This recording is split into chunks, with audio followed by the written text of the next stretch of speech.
Cris Carter's televised assessment of Shedeur Sanders triggered immediate pushback from Cleveland fans, local media, and even several Browns veterans. Carter dismissed Sanders, a fifth-round pick, as unprepared to start and framed the growing interest around him as purely a byproduct of surname recognition. Since that segment aired, practice reports have told a very different story. Observers inside the Browns facility describe a rookie quarterback who is closing the gap on Kenny Pickett and Dillon Gabriel with surprising speed. Sanders first turned heads in rookie minicamp by directing the huddle with a calm that belied his inexperience. Position coaches reported that he rarely repeated mental errors during installation periods, a trait they rank highly when grading young quarterbacks. In organized team activities, he showed consistent timing on intermediate routes, kept turnover numbers low in 7-on-7 periods, and demonstrated early command of Kevin Stefanski's protection calls. That steady execution earned him a handful of first-team snaps, reps that would ordinarily have belonged to Pickett by default. By mandatory minicamp, the rotation had shifted again. Practice notes from beat reporters detailed a rise in Sanders' workload each day. Red zone series against the starting defense, 2-minute drills, and full field scrimmage possessions in which he checked out of called plays when fronts dictated it. Mary Kay Cabot, initially skeptical Sanders would challenge for game day snaps in 2025, wrote after consecutive sessions in mid-June that his footwork, release speed, and pocket management had, quote, meaningfully tightened since rookie camp. Her tone marked a clear departure from early spring projections that labeled Sanders a long-term developmental project. The broader quarterback context in Cleveland magnifies that progress. Deshaun Watson's availability and form remain uncertain after 2 injury-interrupted seasons, while Pickett's transition from Pittsburgh has been uneven. Dillon Gabriel's arm strength is evident, but coaches continue to stress hesitation in his full-field reads. Against that backdrop, Sanders' quick decision-making and mechanical efficiency have begun to look less like a pleasant surprise and more like the roster's most reliable short-term plan. Inside the locker room, acceptance has followed performance. Wide receivers cite Sanders' ball placement on outbreaking routes, noting that the ball routinely arrives on the upfield shoulder, a small but essential detail that allows for yards after the catch. Offensive linemen appreciate his pocket awareness. Joel Bitonio remarked privately that Sanders slides up instead of bailing when edge pressure flashes. Defensive backs say his eye discipline forces them to hold coverage longer than they expected against a rookie. Such cross-positional respect develops only when day-to-day tape shows tangible improvement. The reaction to Carter's critique highlights a recurring double standard applied to young black quarterbacks. Traits celebrated as swagger or confidence in other players were labeled arrogance when associated with Sanders, yet the quarterback himself has not responded publicly. There have been no subtle social media jabs, no mention of critics and interviews, only repeated references to competing for every rep and learning from veterans. That measured approach, combined with hard evidence from practice, has softened earlier doubts among coaches who prioritize demeanor as much as arm talent. Within the coaching staff, the discussion now centers on readiness thresholds. Stefanski's scheme relies heavily on quick rhythm throws, defined reads, and disciplined pocket movement. Those requirements align with Sanders' strengths: a compact release, willingness to target the middle of the field, and instinctive timing on RPO concepts carried over from his college tape. Staffers reviewing cut-ups from joint practices note that his internal clock already approximates NFL speed, a metric they did not expect to see until mid-season at best. If that trajectory continues through preseason games, the Browns face a consequential decision. Starting a 5th-round rookie 6 weeks after training camp opens would unsettle salary cap assumptions, depth chart politics, and external perceptions of organizational stability. Yet the internal mandate remains clear: the most prepared quarterback will play. That standard places Sanders in genuine contention because every practice metric used to grade readiness, turnover ratio, red zone efficiency, third down conversion rate has trended in his favor since early June. The organizational stakes are considerable. Cleveland has cycled through starting quarterbacks at a startling pace over the past decade, shifting from first-round investments like Baker Mayfield to high-cost gambles such as Watson,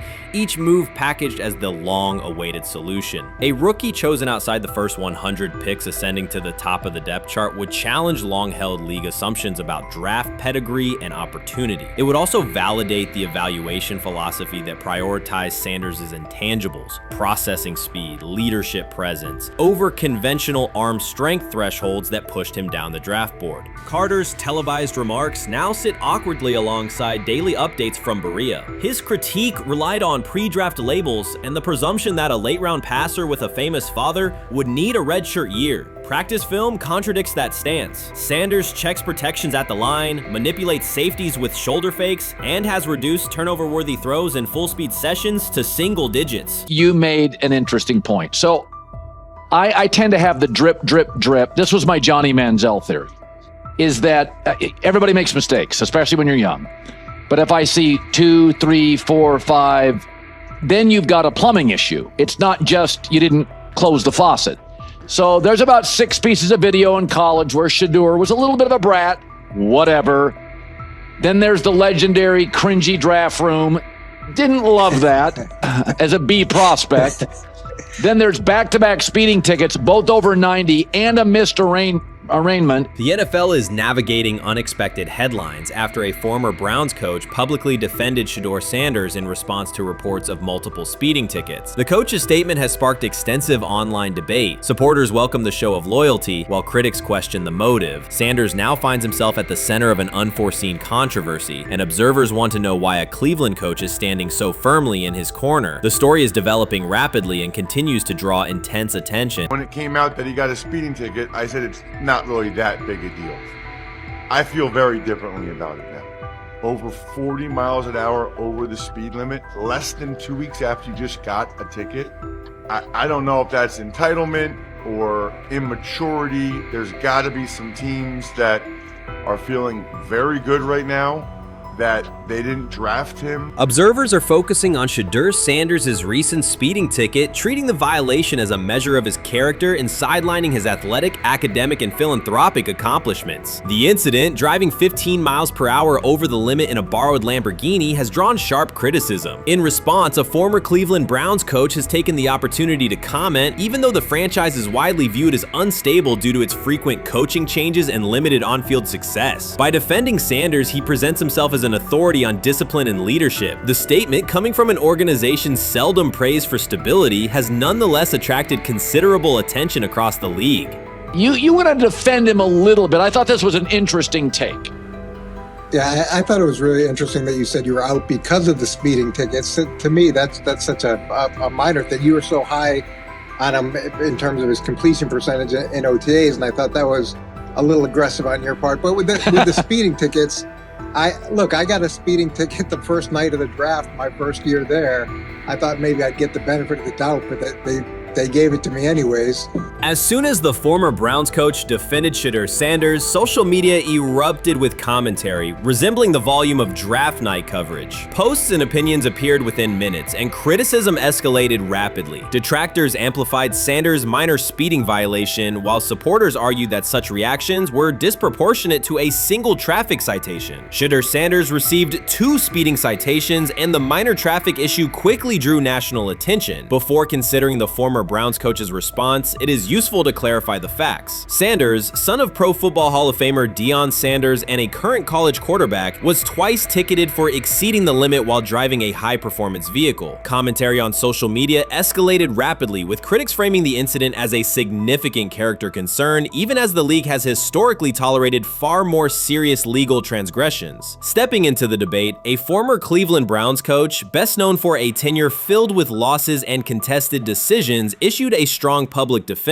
He argued that 2 speeding tickets should not define Sanders' reputation or overshadow his on-field talent and community work, urging a balanced assessment of the player's actions. I don't love it from a 5th-round draft pick. I don't love that it happened multiple times, but I do think that this is the first time he's been away from his dad, and there's gonna be some growing pains now.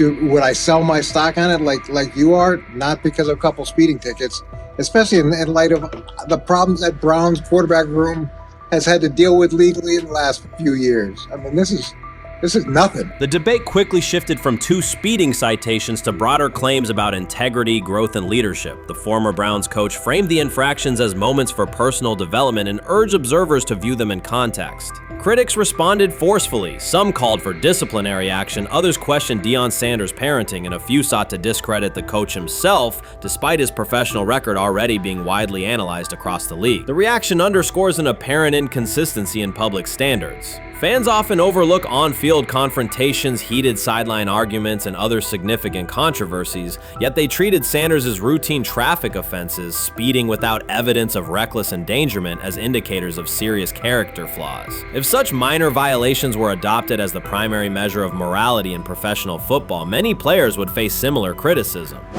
Sports media amplified the story almost immediately. Television panels dissected Shedeur Sanders' decision-making, treating 2 speeding tickets as indicators of deeper character concerns. Networks aired detailed segments under banners such as red flags and road rage, repeatedly questioning whether the citations might affect his draft evaluation. Although Sanders is already regarded as a first-round prospect, analysts emphasize that NFL teams value discipline and legal awareness when forming final assessments. Many commentators overlook the fact that other high-profile players have faced more serious offenses without similar scrutiny. Throughout the coverage, the former Browns coach defended Sanders, portraying him as a talented quarterback subjected to disproportionate criticism in a culture that expects near-perfect conduct. His argument was thorough and methodical, asserting that the traffic violations should not overshadow Sanders' skills, work ethic, or future potential.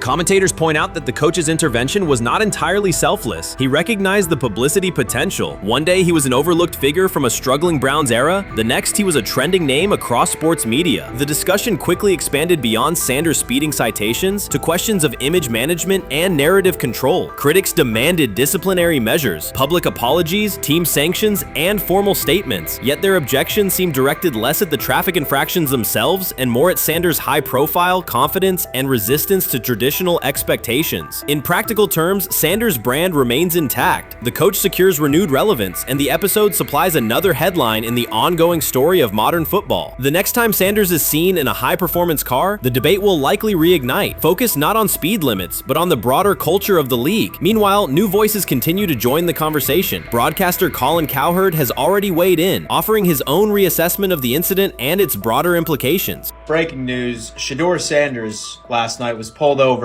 going 100 miles per hour. All right, he clocked 101, 41 miles an hour over the speed limit in Cleveland. He will have the opportunity to fight the ticket in court. Now, I'm not exactly sure where he was pulled over, whether or not that it was in Ohio or whether or not that it was in his home state. But typically when you're going 40 over, that's flirting with the line of reckless driving. Folks, I gotta tell you, I don't understand what it is with these young men driving at absurd speed. Colin Cowherd's view of Shedeur Sanders shifted abruptly. Days after praising the quarterback's poise and skill, he appeared on air to declare that Sanders is overhyped, unfocused, and distracted by celebrity. The reversal was immediate, without any gradual reconsideration. Cowherd now frames Sanders' 2 speeding tickets as evidence of poor judgment, even though he has defended other quarterbacks facing far more serious off-field issues. The sudden, wholesale withdrawal of support leaves viewers questioning the consistency of Cowherd's criteria and illustrates how quickly media narratives can change when minor incidents receive outsized attention. This is Okay.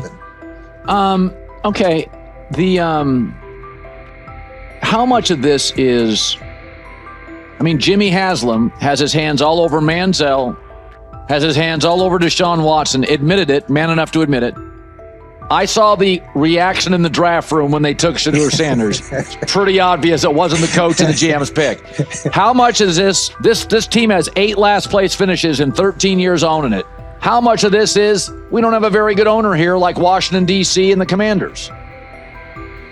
Yeah, I didn't love the owner stepping in and saying, hey, you got to take this guy in the 5th round.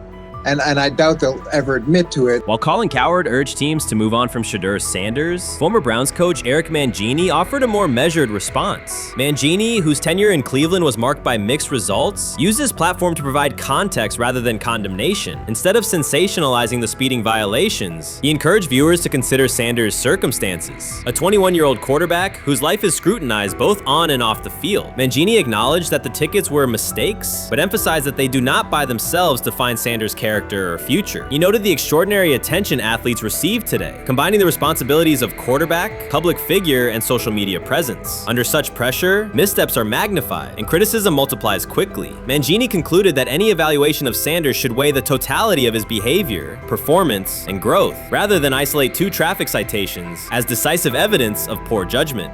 What do you think is happening in Browns camp? What do you think is going to happen there before I let you go, Lewis? I think it really does it really does all depend on how Kevin is able to, as it relates to Shedeur, work him in enough. Well, one, Shedeur has to earn the right for Kevin and the staff to have discussions about, hey, we got to get him more reps with the ones and twos. We got to get him more reps with the ones and twos when we're going team period, not just walk through or not just 7-on-7 team. Louis Riddick reacted sharply on air after viewing practice footage from the Cleveland Browns. The clip showed quarterback Shedeur Sanders executing a string of precise throws while the Browns head coach watched with a broad smile. Riddick questioned whether the session was focused on evaluation or celebration, arguing that visible enthusiasm from the staff could cloud objective assessment of a rookie's progress. Earlier in the segment, Riddick's tone had been measured once the Sanders highlights appeared. He criticized the perception that a routine practice was being treated like a marquee event. He stressed that coaching reactions should remain subdued until performance translates into game situations. Riddick concluded by calling for accountability and asking the Browns to clarify how they plan to manage expectations for Shedeur Sanders as training camp continues. Couldn't imagine me myself saying, hey, you know what, as someone who has been at the very bottom to try and ascend to like some level of success, I could never imagine going, you know what would be really cool? I'm gonna play a joke on someone like this and make pretend that I'm a GM and I'm drafting you when actually I'm not, and then I'm gonna hang up and just giggle about it. Man, what the hell are we doing? Seriously, what are we doing when we think that that kind of crap is funny? I don't know. Trying to get likes on TikTok. I don't have the right words for it. Right, Louis, I'm gonna say this. I don't have the right words for it. Few situations unsettle a former front office executive faster than watching coaches celebrate a rookie quarterback before pads come on in August. In Louis Riddick's view, the Browns staff did more than acknowledge promise. They acted as though they had already secured their franchise leader. Throughout the session, Shedeur Sanders delivered 40-yard throws off his back foot, ran crisp 2-minute drills, and displayed steadiness rare for a first-year player. According to reports, each successful rep drew audible admiration from the sideline, highlighting how quickly enthusiasm has escalated.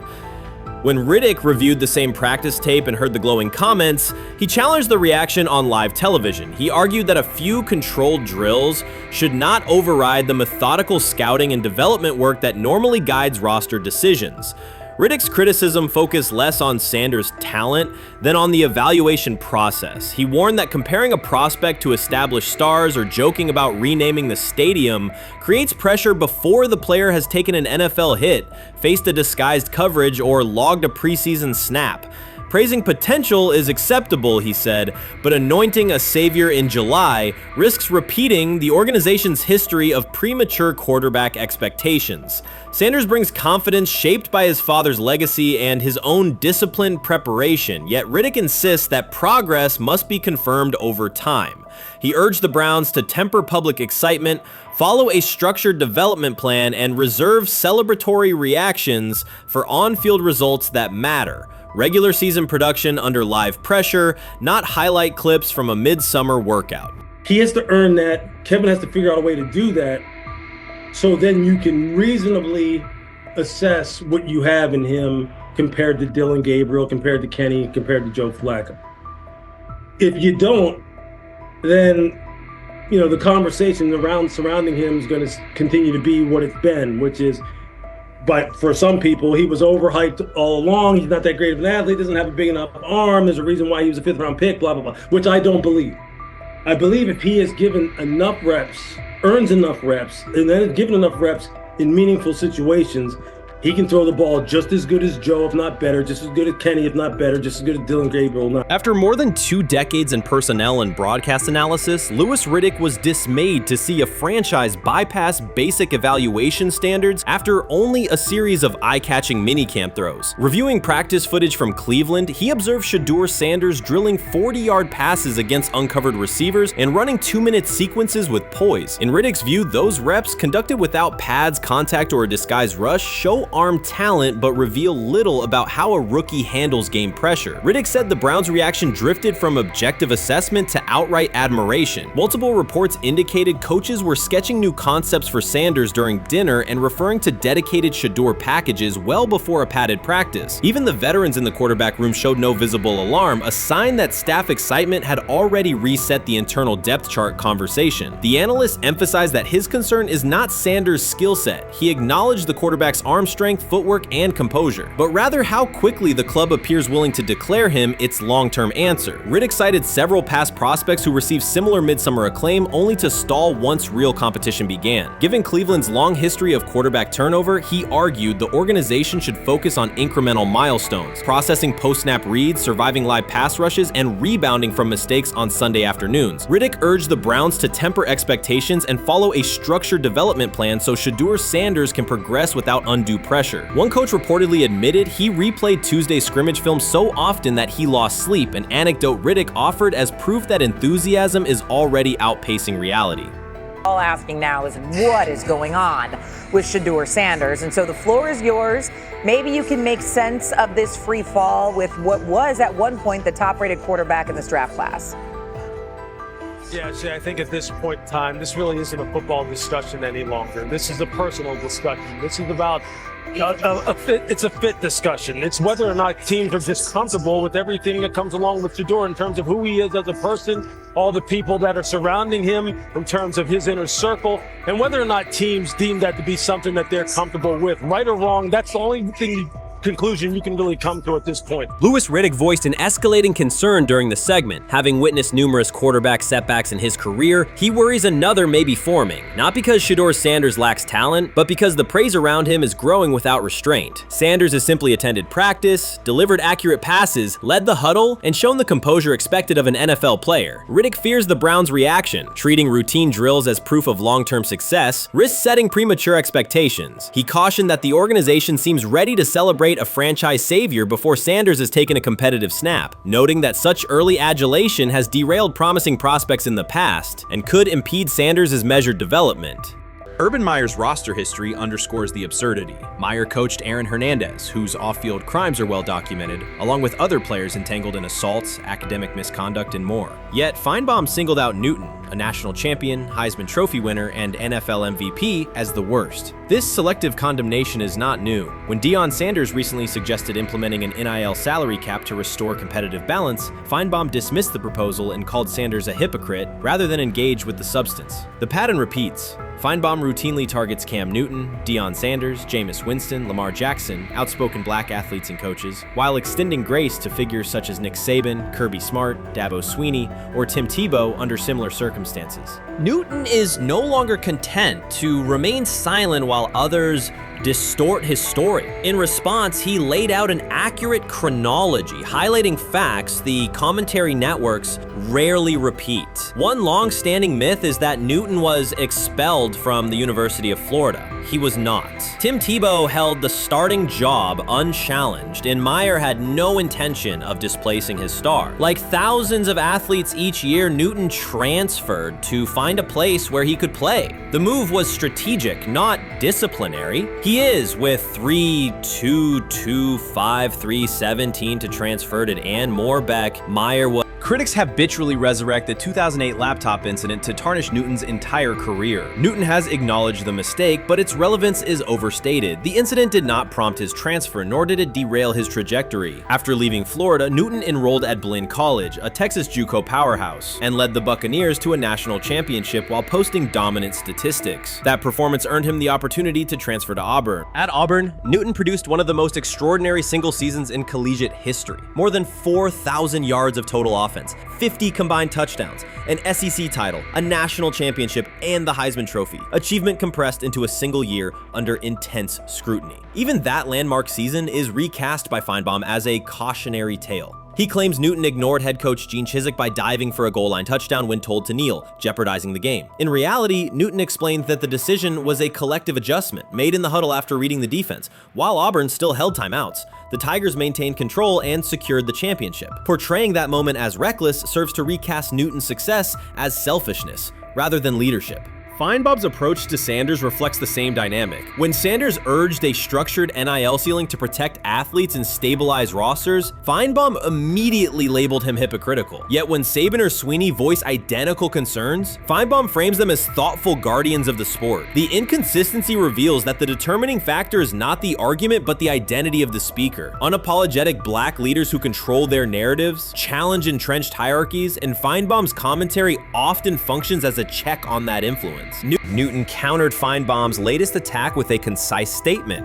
"You're lying, Paul. Please stop." Behind those words lay a broader indictment of the media machinery that weaponizes half-truths. By calling Newton the worst player Meyer coached, Feinbaum was seeding doubt among fans, front office evaluators, and future historians. Newton, now an established media presence and entrepreneur, no longer depends on traditional outlets to correct the record. He reminded audiences of 3 essential truths. He departed Florida on his own terms, he led Auburn with support from coaches and teammates, and he captured every major accolade available in college and professional football without conforming to prescribed expectations. An unspoken rule lingers in American sports discourse. Black athletes may excel, but must do so quietly, gratefully, and without highlighting systemic inequities. Newton broke that expectation early by celebrating with unreserved joy, answering questions candidly, and refusing to minimize his personality. For some commentators, that confidence is reinterpreted as arrogance. Feinbaum's repeated attempts to undermine Newton follow a familiar script of policing behavior rather than analyzing performance. Yet, legacy rests not in a pundit's soundbite, but in tangible achievements and public memory. Newton's resume, Heisman winner, national champion, NFL MVP, speaks for itself. Millions of fans witnessed his impact on Saturdays and Sundays. Countless young quarterbacks saw someone who looked like them redefine the position's possibilities. The same is true for Sanders, whose player-first coaching philosophy and media savvy continue to influence college football's direction. Feinbaum's commentary cannot erase these realities. Newton, Sanders, Winston, Jackson, and others have already secured their places in football history. By publicly confronting misinformation, Newton set a precedent for athletes who now possess the platforms and technology to present their stories unfiltered. The microphone no longer belongs exclusively to legacy broadcasters. Newton holds it now, and he intends to keep it. A decisive shift that reduces the gatekeeper's influence and ensures that accomplishments are judged on merit rather than narrative manipulation. Grab hold of the starting job. Yes, but I don't think we're going to know which one until we get deep into August. Now, I think, we tracked the reps everybody was getting at practice throughout the OTAs and minicamp.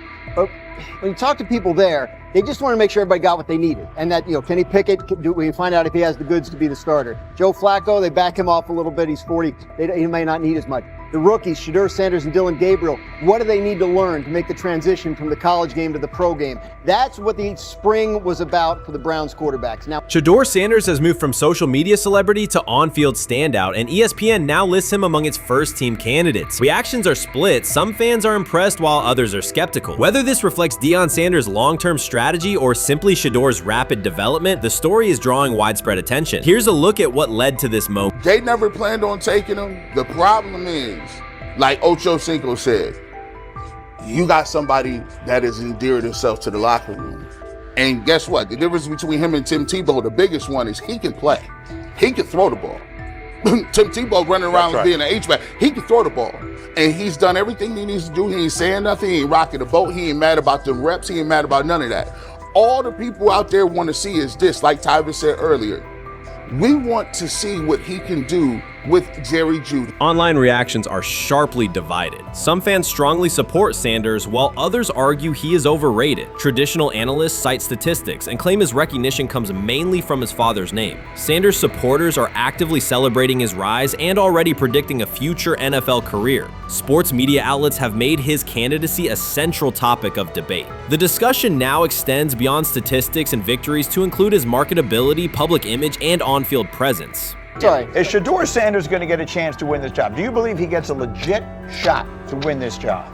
Listen, I think, first of all, the action's going to really start in training camp. Like, forget all the OTA stuff. You don't win a job in OTA. The real action starts in training camp. And just like Shedeur said, during the mini camp, when it's time to take your reps, you got to make the most of it. Because I think early on, there's going to be a lot of Remember, Joe Flacco didn't hardly practice in OTAs and mini camps because they were giving the young guys. Right. So when he gets his opportunity, he's going to have to make the most of it. Analysts are closely reviewing game footage to evaluate Sanders' decisions and mechanics, while others examine his social media activity to see how he balances content creation with quarterback duty. Shedeur Sanders' placement on ESPN's early first-team list has taken over the college football conversation. Supporters circulate his highlights and argue that his on-field production and leadership justify the honor. Skeptics claim the recognition relies too heavily on his family name and question whether his resume is strong enough for first-team status. Analysts are rewatching game footage to assess his reads, accuracy, and pocket presence, while others examine how he balances a high-profile social media presence with quarterback responsibilities. The debate has pushed other storylines, such as conference realignment and NIL issues, into the background, leaving fans and commentators focused on Sanders' performance, marketability, and overall impact on the sport. I'll keep saying it. I believe Shedeur Sanders should play more games than any other quarterback on this roster this year, because he's the only guy that I look at and say they might have something here. Because I'm telling you right now, they left night one of the draft saying we are taking our quarterback next year. So it's on Shedeur or Dylan or Kenny, probably not Joe, to change their mind. To change their mind. But you got to find out. You gotta find out. Opinions differ on whether Sanders is benefiting from his family name or simply showing real progress, but the attention is undeniable. Social media is flooded with edited images elevating him to legendary status. Critics argue the first-team nod is driven by hype and marketability, while supporters point to his flashes of strong arm talent, field vision, and decision-making. Regardless of motive, the announcement has dominated the football news cycle and intensified debate over how much of his rise is performance-based versus media-driven. Highlight reels rarely show Sanders' turnovers, late-game mistakes, or inconsistent stretches. Being named to a first-team watch list suggests sustained dominance, something Sanders has displayed only in flashes. His selection appears driven as much by brand recognition and media appeal as by performance. ESPN's decision has intensified debate. Data-driven critics post statistics that question his resume, while passionate supporters predict awards and future NFL success. Commentators recall a time when first-team consideration required years of proven excellence. Yet many fans already see the announcement as confirmation that Sanders is on track for major college football honors. Shedeur Sanders has earned first-team reps when training camp commences later in July. I'm not saying like he's the first guy up when you do 11 on 11s day 1, 2, 3, 4, 5 at training camp. I'm not necessarily saying that, but he's the one quarterback that we didn't get a chance to see take reps with the ones. But I think Shedeur has a chance to like make this conversation interesting if he gets those reps with the ones and he has the same success that he did with the 2s, the 3s, and the 4s. I have confidence he can show you something, but I got to see it.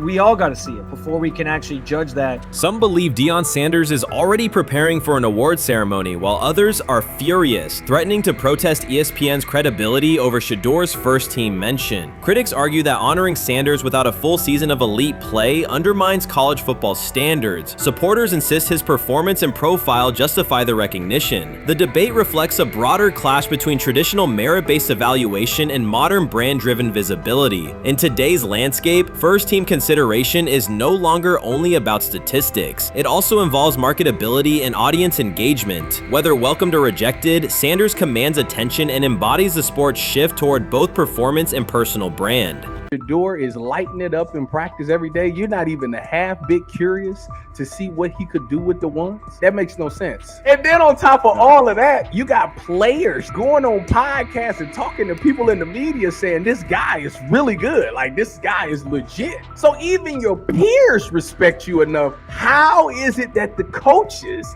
can't see that? It always starts with the players, where the player's like, hey, you see that? You seen that pass he threw? The Cleveland Browns were taken by surprise when quarterback Shedeur Sanders stepped in for first-team snaps, asserting control of the drill and instantly highlighting deficiencies across the rest of the room. His confident command forced coaches to pause practice clips, reevaluate progressions, and consider immediate adjustments to the depth chart. Within minutes, discussions spread throughout the facility and online forums as fans weighed what Sanders showing means for the current starters. The organization now faces an urgent, data-driven decision on whether Sanders should move up permanently. Shedeur Sanders arrived at Browns practice, took several first-team reps, and the entire quarterback group immediately felt the pressure. Coaches erased the whiteboard and reviewed their plans. Staff members exchanged concerned comments, and observers began asking whether Sanders was positioned to assume a larger role. Tony, every year we see at least 1 to 2 teams, they were in last place in their division the year before, no one thought they'd be good, and then they were good. It almost seems like no one's even assuming the Browns can be that, but we see it happen every year. And I get the quarterback stuff, but correct me if I'm wrong, Tony, the Browns are trying to run the football, play good defense, not turn the ball over in the passing game, and try and take advantage when they can, correct? That's what they're trying to do. That was the 2020 offense. The Cleveland Browns are still searching for stability at quarterback. Deshaun Watson is yet to deliver consistent starter-level production that justifies his contract, and each game renews doubts about whether he can regain peak form. Behind him, rookie Dorian Thompson-Robinson shows promise but remains inexperienced and unpolished. Coaches are evaluating alternatives each week and may need to adjust the depth chart if progress stalls. The roster around them is built to contend now, so ongoing uncertainty under center is increasingly costly. As we talk about, we do believe in best player available. We do believe in positional value, and we didn't necessarily expect him to be available in the in the 5th round, and so we love adding competition to every position room and adding him to compete with the guys that are already in there. We felt like that was the appropriate thing to do. The Browns quarterback group is unsettled. Deshaun Watson has yet to provide the reliable, high-level play his contract demands, while rookie Dorian Thompson-Robinson remains promising but unpolished. Depth behind them consists mostly of veterans whose experience lies more in holding clipboards than leading offenses. The coaching staff needs an immediate answer, not a 3-year development project. Shedeur Sanders enters as that potential solution. At Colorado, he passed for more than 3,200 yards despite working behind one of college football's poorest offensive lines, consistently demonstrating poise, quick processing, and accurate ball placement under heavy pressure. Film shows steady reads and disciplined footwork, traits that offset concerns that his profile is built on family name or media attention. Cleveland viewed the signing as a low-risk, high-reward move. Early in camp, Sanders received a handful of first-team snaps intended merely as an evaluation. Those plays quickly changed practice tempo. The ball came out on time, receivers hit their landmarks, and the defense struggled to adjust. Coaches immediately expanded the review using phrases such as evaluate every option, an indication that the depth chart was no longer fixed. Watson sensed the scrutiny. Thompson-Robinson increased his urgency. Within minutes, competition in the quarterback room intensified. Sanders repeated that performance in subsequent sessions. His footwork remained clean, progression sharp, and throws firm and precise. Each strong rep forced staff to reassess the plan to keep him buried on the developmental track. The broader context magnifies the pressure. Cleveland's roster is built to contend now. Fans are weary of quarterback turnover, and the front office cannot afford another costly misstep under center. Around the league, rookie passers rarely wait multiple seasons anymore. Joe Burrow, Justin Herbert, CJ Stroud, and even late pick Brock Purdy established that precedent. If Watson opens the regular season and struggles, public calls for Sanders will grow, especially if the rookie flashes in preseason. Alternatively, another team could attempt to acquire him if Cleveland hesitates to elevate his role. Each scenario underscores the same reality. Sanders' emergence has turned a routine camp evaluation into a critical decision point for the franchise. And we saw Dillon Gabriel go 11-11 with the first team, Shedeur Sanders go 11-11 with the second unit. So that was really the big wrinkle today. Yes, and of course, it was the first time that we have seen Shedeur Sanders get any of those coveted 11-on-11 reps. Of course, again, it wasn't with the first-team offense or against the first-team defense, but it's progress, and that means that he's going in the right direction, that the arrow is pointing up, he's coming up the learning curve, so that's good for him. And I actually thought just overall, he had a better day than Dillon had today. He completed more passes, he was more on point. In fact, in that 11-on-11 period, he threw a near touchdown. Desperation can push franchises toward aggressive decisions, especially when their quarterback options appear unconvincing or outdated. One scenario now emerging is that Sanders earns enough confidence to take full preseason reps with the starters, forcing Cleveland to revisit a depth chart it believed was settled at the beginning of July. His practices demonstrate that the excitement around him is grounded in measurable performance. accurate high-velocity passes against first-team defenses, and confident command of the huddle. Each strong outing also heightens league-wide interest. Rival scouts adjust evaluations, and general managers revisit their notes, aware that a viable young quarterback may soon become available. Inside the facility, the personnel staff must balance short-term results with long-term roster planning, knowing that an early move could reshape salary cap allocations and locker room dynamics. The pressure on Watson and Thompson Robinson escalates accordingly. Both must produce visible progress to maintain their current roles. Cleveland's recent history shows how quickly promising quarterback situations can devolve into controversy. The franchise has turned potential breakthroughs into organizational turmoil before, so observers remain cautious about how this competition will unfold. They have never loathed college football itself. They have resisted the people determined to reshape it. When Deion Sanders, black, direct, unapologetic, walks into a room of power brokers and speaks with authority instead of deference, critics recoil. During his playing days, they complained about celebrations and gold chains. Now that he is a head coach, mentor, and father, they label him something more polite, but just as dismissive, a problem. At Big 12 Media Days, Sanders addressed the accelerating chaos of the name, image, likeness market. He said college football needs a salary cap, not to hobble players, but to impose order on a system that showers unproven freshmen with seven-figure promises while the rest of a roster hunts for scraps. He called the situation unsustainable. Within hours, ESPN commentator Paul Feinbaum branded him a hypocrite, arguing that Sanders profited from NIL at Jackson State and now wants rules only because his most marketable athletes have moved on. The accusation spread quickly because it fit a comfortable storyline. Outspoken black coach gains from change, then protests when the advantage disappears. That framing ignores context. Sanders never criticized players earning money. At Jackson State, he urged corporate sponsors to partner with athletes who had been invisible to major brands for decades. What he wants now is stability, standardized guidelines, basic financial literacy, and roster balance that prevents locker rooms from fracturing over uneven payouts. When other coaches, Nick Saban, Dabo Swinney, Lane Kiffin, voiced similar concerns, they were praised for foresight. When Sanders spoke, the tone shifted to suspicion. The difference is not the message, it is the messenger. Feinbaum's response followed a familiar script. When black leaders question the structure of the sport, their motives are interrogated, their credibility attacked, and their competence doubted. He did not level the same charge at Jimbo Fisher when Fisher complained that NIL disturbed recruiting. He stayed silent when Kiffin lamented the transfer portal. But Sanders, who raised enrollment and television ratings at Jackson State, brought unprecedented attention to Colorado in one season and consistently mentors players beyond football, was called opportunistic. Feinbaum dismissed the cultural impact Sanders created, the exposure for historically black colleges, the draft pick developed, the infrastructure improved, reducing his work to a marketing stunt dependent on star sons Shedeur and Shiloh or two-way standout Travis Hunter. Sanders did not retaliate. He returned to practice, media obligations, and recruiting. His confidence is rooted in faith and in the responsibility he feels toward young athletes whose lives will extend decades beyond their highlight clips. When he asks for NIL boundaries, he is thinking about freshmen handed large sums without guidance,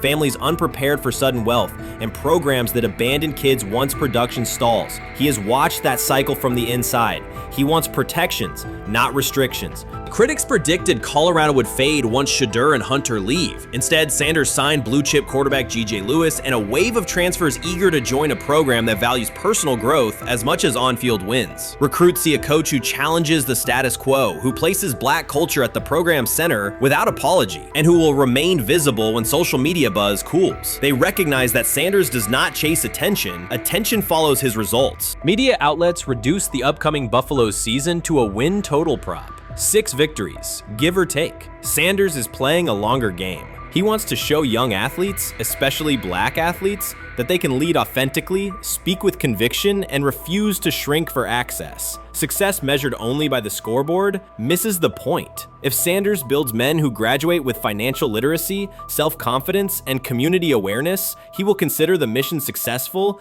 even if Colorado finishes with 5 wins instead of 10. None of that registers with commentators invested in an older hierarchy. For them, leadership should remain predictable, reserved posture, muted tone, minimal cultural expression. Sanders contradicts that image. The possibility that his methods could spread to other coaches, to other programs, threatens a model that has kept decision-making and revenue streams concentrated for generations. So the debate is not about hypocrisy or payroll ceilings. It is about control of the narrative and who is deemed qualified to write it. Sanders refuses to surrender that authority. He knows order is necessary. He also knows whose voices have been ignored whenever real reform is discussed. By speaking plainly, he forces television panels, athletic directors, and conference commissioners to confront issues they would rather defer: financial education, equitable resource distribution, and consistent national standards. Whether Colorado exceeds betting lines this fall will not change the trajectory Sanders has already set. He made Boulder relevant, energized recruiting beyond traditional power corridors, and broadened college football's cultural reach. That influence will persist long after social media debates cool. If his call for NIL structure eventually becomes policy, as the NCAA and Congress now contemplate, Feinbaum's soundbite will fade while Sanders' imprint endures. In the end, accusations of hypocrisy say more about the accuser than the coach. Sanders has remained consistent: empower athletes, hold adults accountable, and inject stability before unchecked money corrodes the locker room. The people who stand to lose clout in that environment prefer the chaos they can manipulate. Sanders prefers a system that nurtures the players who make the sport worth watching. His advocacy is rooted in experience, not self-interest, and his critics will have to decide whether to engage with that reality or keep shouting from the sidelines.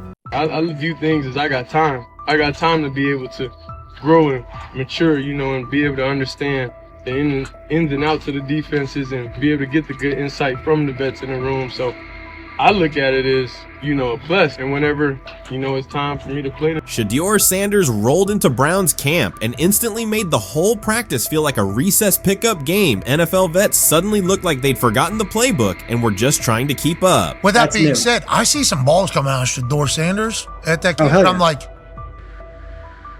kind of looks like a guy. Yeah, I'm ready. He can sling it. Ready to. I see him, some of the veterans, how they talk to him, mic'd up, see what he's doing in the community. Yep. Talking about Njoku there?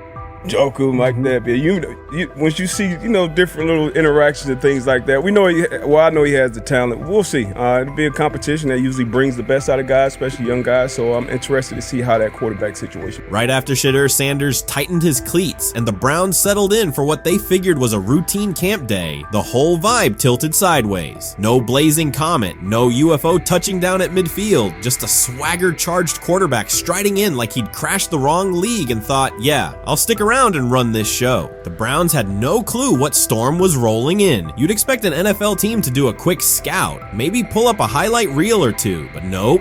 They greeted Shedeur with a shrug, only to watch him seize the field on snap one and run the whole operation like a seasoned pro. First and foremost, he's been the best quarterback in camp. Now look, Joe Flacco ain't had many opportunities. There was a whole day I saw he didn't throw the ball at all. Here's my theory on the situation. They already know who's starting in the number 2 is. They already know. Joe Flacco and Shedeur Sanders is already locked up. You're missing the boat, people. You're missing the boat. Your boy, Kenny Pickett and Dylan Gabriel, oh, they're fighting. Shedeur didn't merely clock in, he hijacked the session. One moment he's loosening his arm, the next he's roasting veteran QBs like faded names on busted draft boards. Defensive coordinators everywhere had the same gut punch reaction. Uh-oh. His pocket poise? Straight disrespectful. His timing? Psychic. And every pass left his hand like it was laser guided to its mark. While Shedeur Sanders was slicing up routes, the Browns secondary looked less like an NFL backfield and more like a gaggle of dads sprinting through a Saturday fun run. Big on enthusiasm, short on closing speed. Coaches fought the urge to slam the emergency horn. Players traded wide-eyed, "Are we serious?" stares, and someone even double-checked that a hidden camera crew wasn't about to pop out of the tunnel. But nope, this was pure Shedeur. Half cold-blooded surgeon, half highlight factory. He wasn't dropping a casual "I'm here," he was crafting a masterclass. From the first rep, the tempo changed. Shedeur Sanders accepted the snap with steady footwork, diagnosed the Browns' single high shell, and delivered a tight window seam route that forced the free safety to recover late. Throughout the period, he manipulated leverage with quick shoulder fakes, moved through full field progressions, and released on time from a balanced base, consistently putting the ball on his receiver's upfield shoulder. Cleveland's coverage struggled on multiple fronts.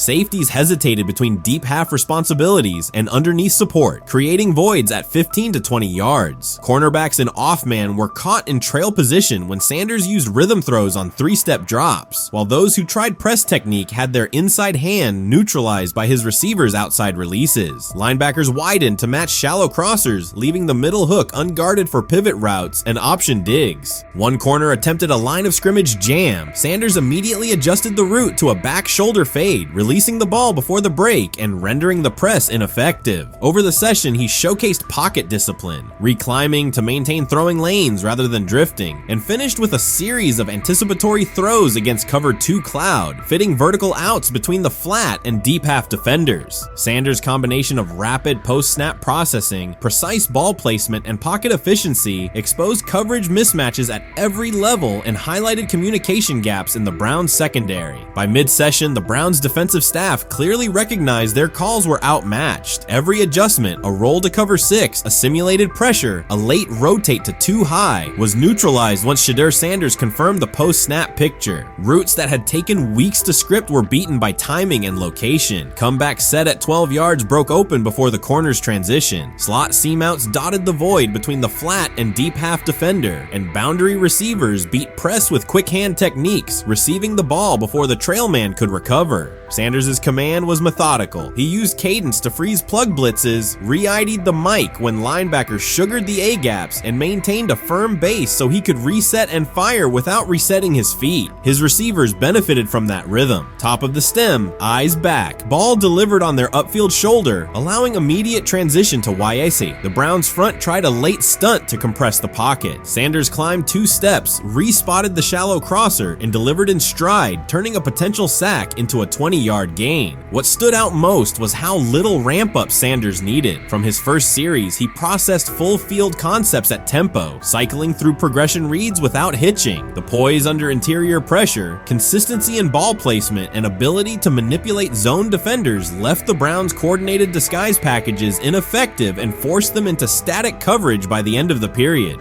In short, Sanders' efficient mechanics, rapid processing, and anticipatory accuracy rendered Cleveland's defensive game plan ineffective at every level, from pre-snap disguise to post-snap spacing. Imagine there's many people that think Dylan Gabriel's a better quarterback than Shedeur Sanders. I don't care where they were drafted. And if the Browns are the one team that thinks that, then I'm going to suspect it's not true. They don't know what listen, they're doing. I have every quarterback evaluation for 30 years. Right. I never root against anybody. Yeah. But I'd be surprised if Dylan Gabriel's ever a legitimate starting quarterback for the Cleveland Browns. I'd be surprised. I just don't think.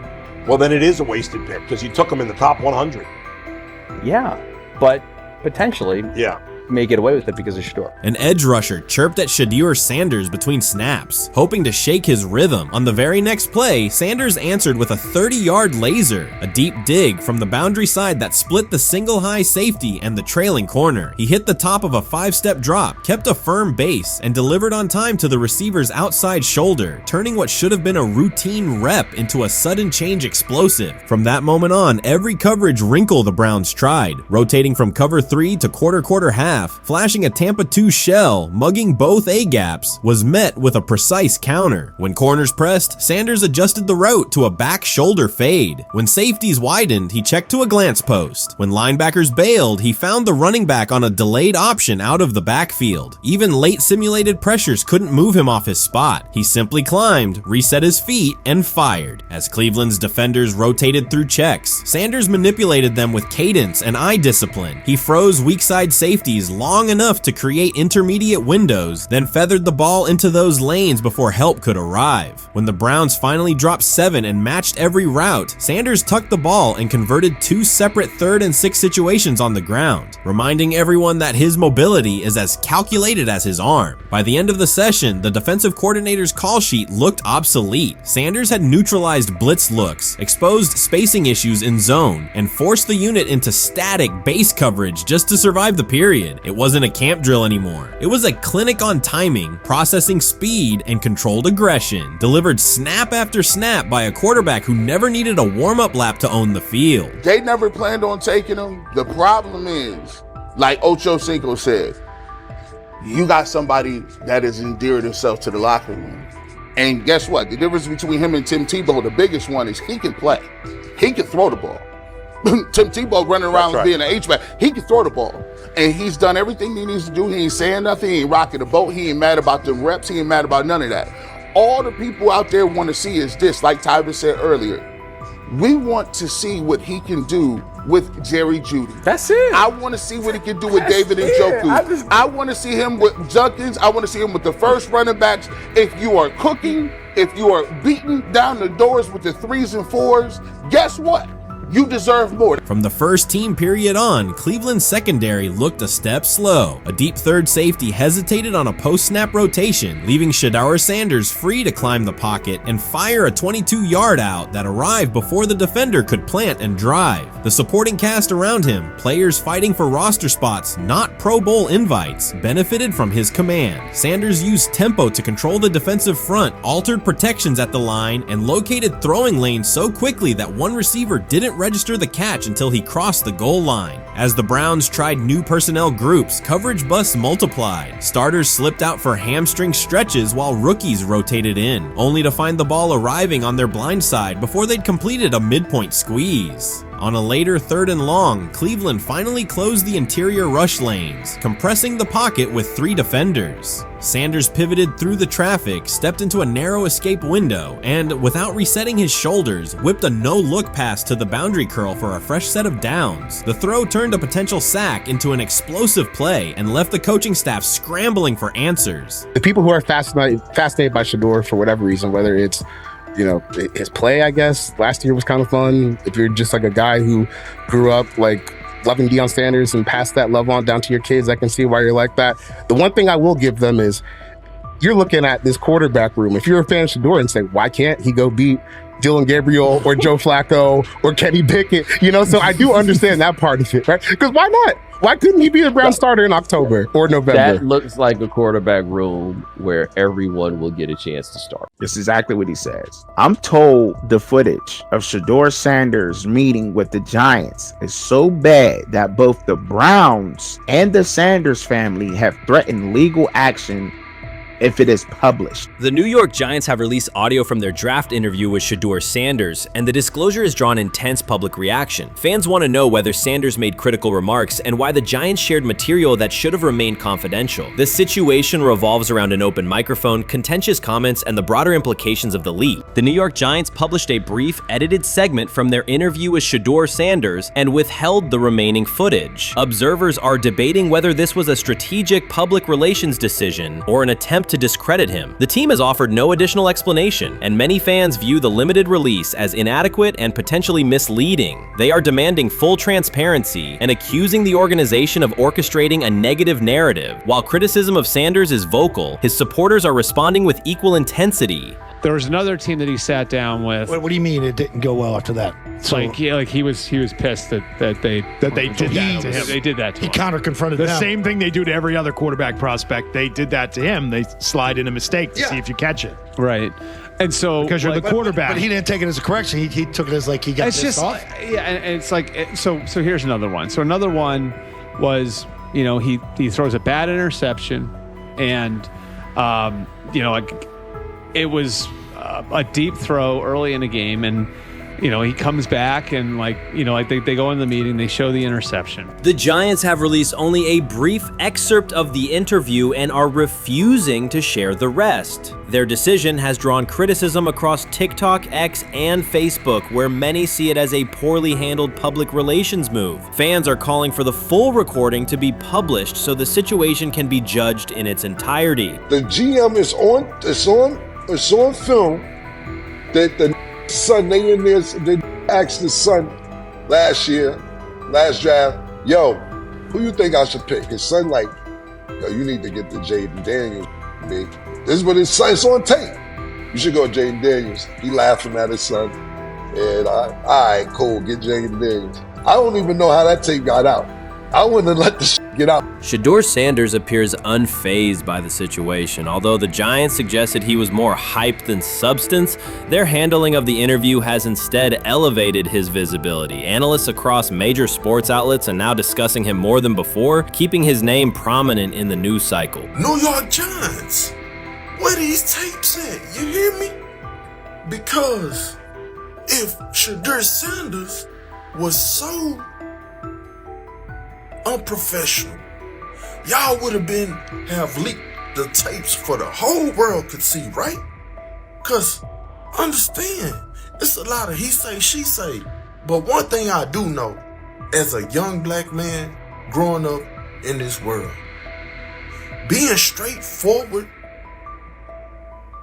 and not sugarcoat anything. The Giants' PR team appears to reject Sanders' family connection outright, a decision many view as unprofessional and lacking nuance. Internal discussions seem to have dismissed quarterbacks with prominent relatives as poor fits for the organization, revealing limited awareness of public perception. The response was swift. A single edited clip ignited widespread debate on social media, with fans asking why essential segments were held back and what the team might be hiding. Critics argue that if the full interview contains nothing damaging, the club should release it in its entirety. Online discussion intensified immediately and continues to gain momentum. What they do during the film and the combine and the meetings is teams will install mistakes intentionally planted in the install, and they want you to catch them. Shedeur didn't, and when a coach called him out, once again, it didn't sit well.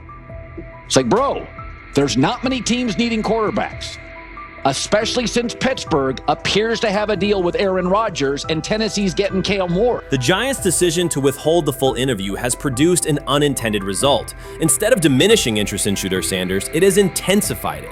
Media outlets and analysts are now examining every on-field rep, press comment, and public appearance as evidence of how he conducts himself under scrutiny. Each throw, adjustment, and answer is tracked and evaluated against league standards, reinforcing the view that he remains composed and professional. Many fans contend that the organization has misrepresented Sanders and suggest the issue may stem from the Giants' view of his father, Deion Sanders.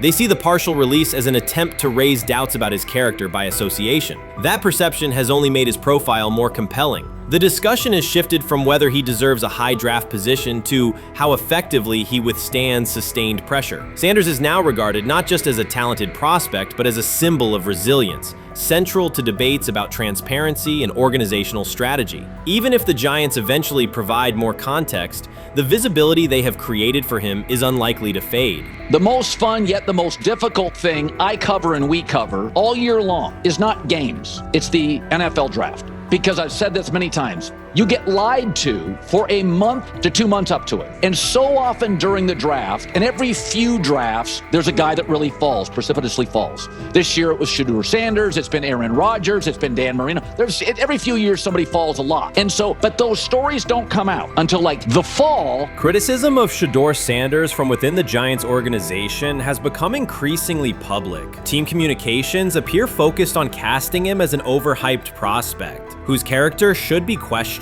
a narrative that seems aimed at shaping opinion rather than assessing performance. Yet each selective release or negative remark has instead amplified attention on Sanders and elevated his reputation. Efforts to confine him to a narrow, unfavorable image continue to produce the opposite effect, reinforcing his position as an underdog who endures external pressure. The debate has shifted from football analysis to broader concerns about narrative control and transparency. Fans, reporters, and online communities are still urging the Giants to publish the full interview, arguing that only complete context can resolve speculation. The organization's refusal to comply has intensified scrutiny and led many observers to conclude that the team underestimated public reaction and now faces questions it could have avoided with full disclosure. The tapes, the New York Giants have the tape. They definitely have the tape. It's confirmation that they had the tape. Shedeur didn't do nothing. It's what they saying he did. I'm gonna tell you what these mixed reaction right here. So we already know about the New York Giants, but the Pittsburgh Steelers head coach Mike Tomlin reported admired Sanders' talent, but hesitated to draft him due to previous challenges with quarterbacks like Russell Wilson and Justin Fields, leading to more cautious approach. Las Vegas Raiders. Sanders met with Raiders at the NFL scouting combine and expressed enthusiasm about potentially joining the team. His familiarity with the West Coast offense and quick release was noted positive, though concerns about his ceiling. Hours after the Giants posted that short audio clip, the timeline never slowed. Comment threads filled with frame-by-frame breakdowns, lip-read attempts, and side-by-side comparisons of what was said versus what was left out. Reporters called league contacts. No one could explain why a franchise would stir this level of curiosity only to seal the vault. Each refusal sharpened focus on Shedeur Sanders, turning routine throws into national talking points. Analysts kept circling back to the same note. His cadence at the line looks unchanged, steady against the noise. Hashtags demanding the full interview, trend drop, and trend again. Podcast hosts bump scheduled segments to lead with the leak. Rival teams get asked how they would handle a similar situation, then quietly check their own archives. Inside Giants headquarters, the plan to shape the story looks less like strategy and more like a slow burn spotlight they can't switch off. And now every preseason snap, every media availability, every stray sideline camera angle gets fed into a loop that asks, what are they still hiding? The file remains locked. Curiosity keeps compounding. Until someone presses upload or steps to a podium and explains the redactions, the subject drifts away from depth charts and play design, fixing instead on secrecy, control, and the risk of underestimating how fast attention turns pressure into permanence. Momentum isn't fading, it keeps recalibrating. Louder, impossible to mute. How you feeling? I'm getting there. You see what I got on, right? That's why I was asking how you help for it. Yeah, I'm getting there. See? Prime, what they had to? I had blood clots. Okay. And they amputated, But I work with it. Man. Yeah, I'm amputated. So I get that work done a couple times a day. Keep the blood circulating, blood flowing, but it's a new normal. And the best thing about here, we have a whole medical team on the second floor. Right. We have a whole medical floor, which is great. Deion Sanders is shaken, this time not by a hit on the field. In a sudden turn, Ryan Clark has uncovered a serious plot affecting Shedeur Sanders' NFL draft status, and the disclosure is reverberating across the sports community. What once looked like a simple scheduling delay may actually be a calculated effort to undermine Deion's son. The facts suggest intentional sabotage, a breach of trust, and repercussions that could be far-reaching. This is no routine football headline. It is personal, and Coach Prime did not see it coming.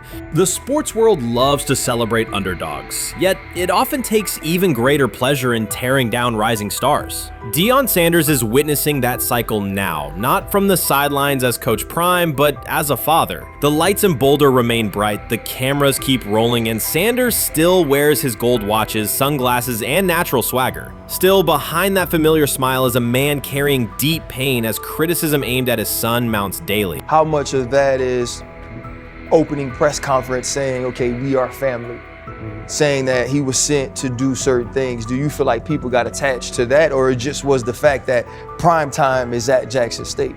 It's prime time. If my son plays cornerback, I want him to be around, in my opinion, the best cornerback ever to touch the field. That's right.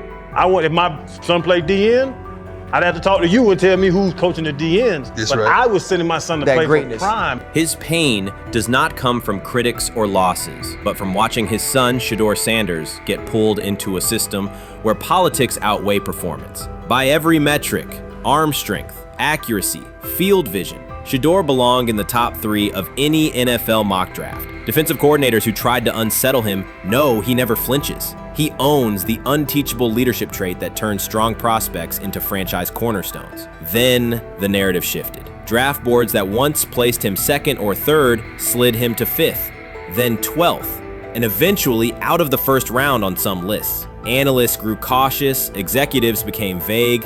The statistics stayed strong, and the game film still proved his ability, yet the buzz evaporated. The abrupt silence felt deliberate and wrong. Former NFL safety and respected analyst Ryan Clark then delivered an unfiltered disclosure, not on a scheduled TV segment, but in an unscripted comment. He stated plainly that influential figures inside the league were not overlooking Shedeur Sanders. They were actively holding him back. The motive, Clark said, was political, and the real target was Deion Sanders, Hall of Famer, architect of Jackson State's resurgence, and the coach who turned a 1-11 Colorado program into a national headline. Deion's refusal to conform, wearing sunglasses indoors, dancing with players, speaking candidly, challenged an establishment that favors predictable images and rehearsed statements. According to Clark, that resistance to tradition was not forgotten. When Shedeur displayed the same mix of talent and confidence, Concerns spread through front offices and media circles. Questions about leadership style and attitude surfaced. Coded language for discomfort with a quarterback who mirrors his outspoken father. Clark's point was clear. The issue is not Shedeur's performance. If he had posted identical numbers at Ohio State or Alabama, endorsements and media specials would follow. Instead, interest cooled because the Sanders family embodies a self-made identity the league cannot easily manage. Their visible pride and independent brand challenge a system that prizes control. And that threat, not football ability, is what Clark believes is suppressing Shedeur's draft stock. Many observers declared Deion Sanders was finished. They argued that his public style attracted unnecessary attention, that his health had deteriorated too far, and that his coaching career was approaching an abrupt conclusion. They misread his resolve. When speculation intensified, Sanders did not schedule a press conference or issue a formal statement. Instead, he released a short video recorded at his Texas home, walking alongside recording artist Lil Wayne. The footage established two facts. Although Sanders still walks with a limp, he remains active, and he intends to return to the sideline. Reports from USA Today and ESPN confirm that Sanders had temporarily left Colorado to recover from a significant, undisclosed medical condition. He lost 14 pounds and missed several summer practices, leading to widespread debate about his future. Unofficial sources suggested complications related to previous blood clot issues, but no official diagnosis was provided. Throughout Sanders' absence, numerous media outlets framed his situation in crisis language, frequently questioning whether he would coach again. By comparison, when coaches such as Lincoln Riley paused their duties for health or family reasons, coverage emphasized understanding and patience, an imbalance that reflects a common difference in how high-profile black coaches are treated. Sanders' silence was not a retreat, it was a period of recovery. During rehabilitation, he relied on family, faith, and trusted colleagues, yet stayed connected to his program through brief online updates. The video with Lil Wayne demonstrated that he retained strong support from influential friends, countering narratives that portrayed him as isolated or on the verge of retirement. The visual evidence showed that his setback is temporary,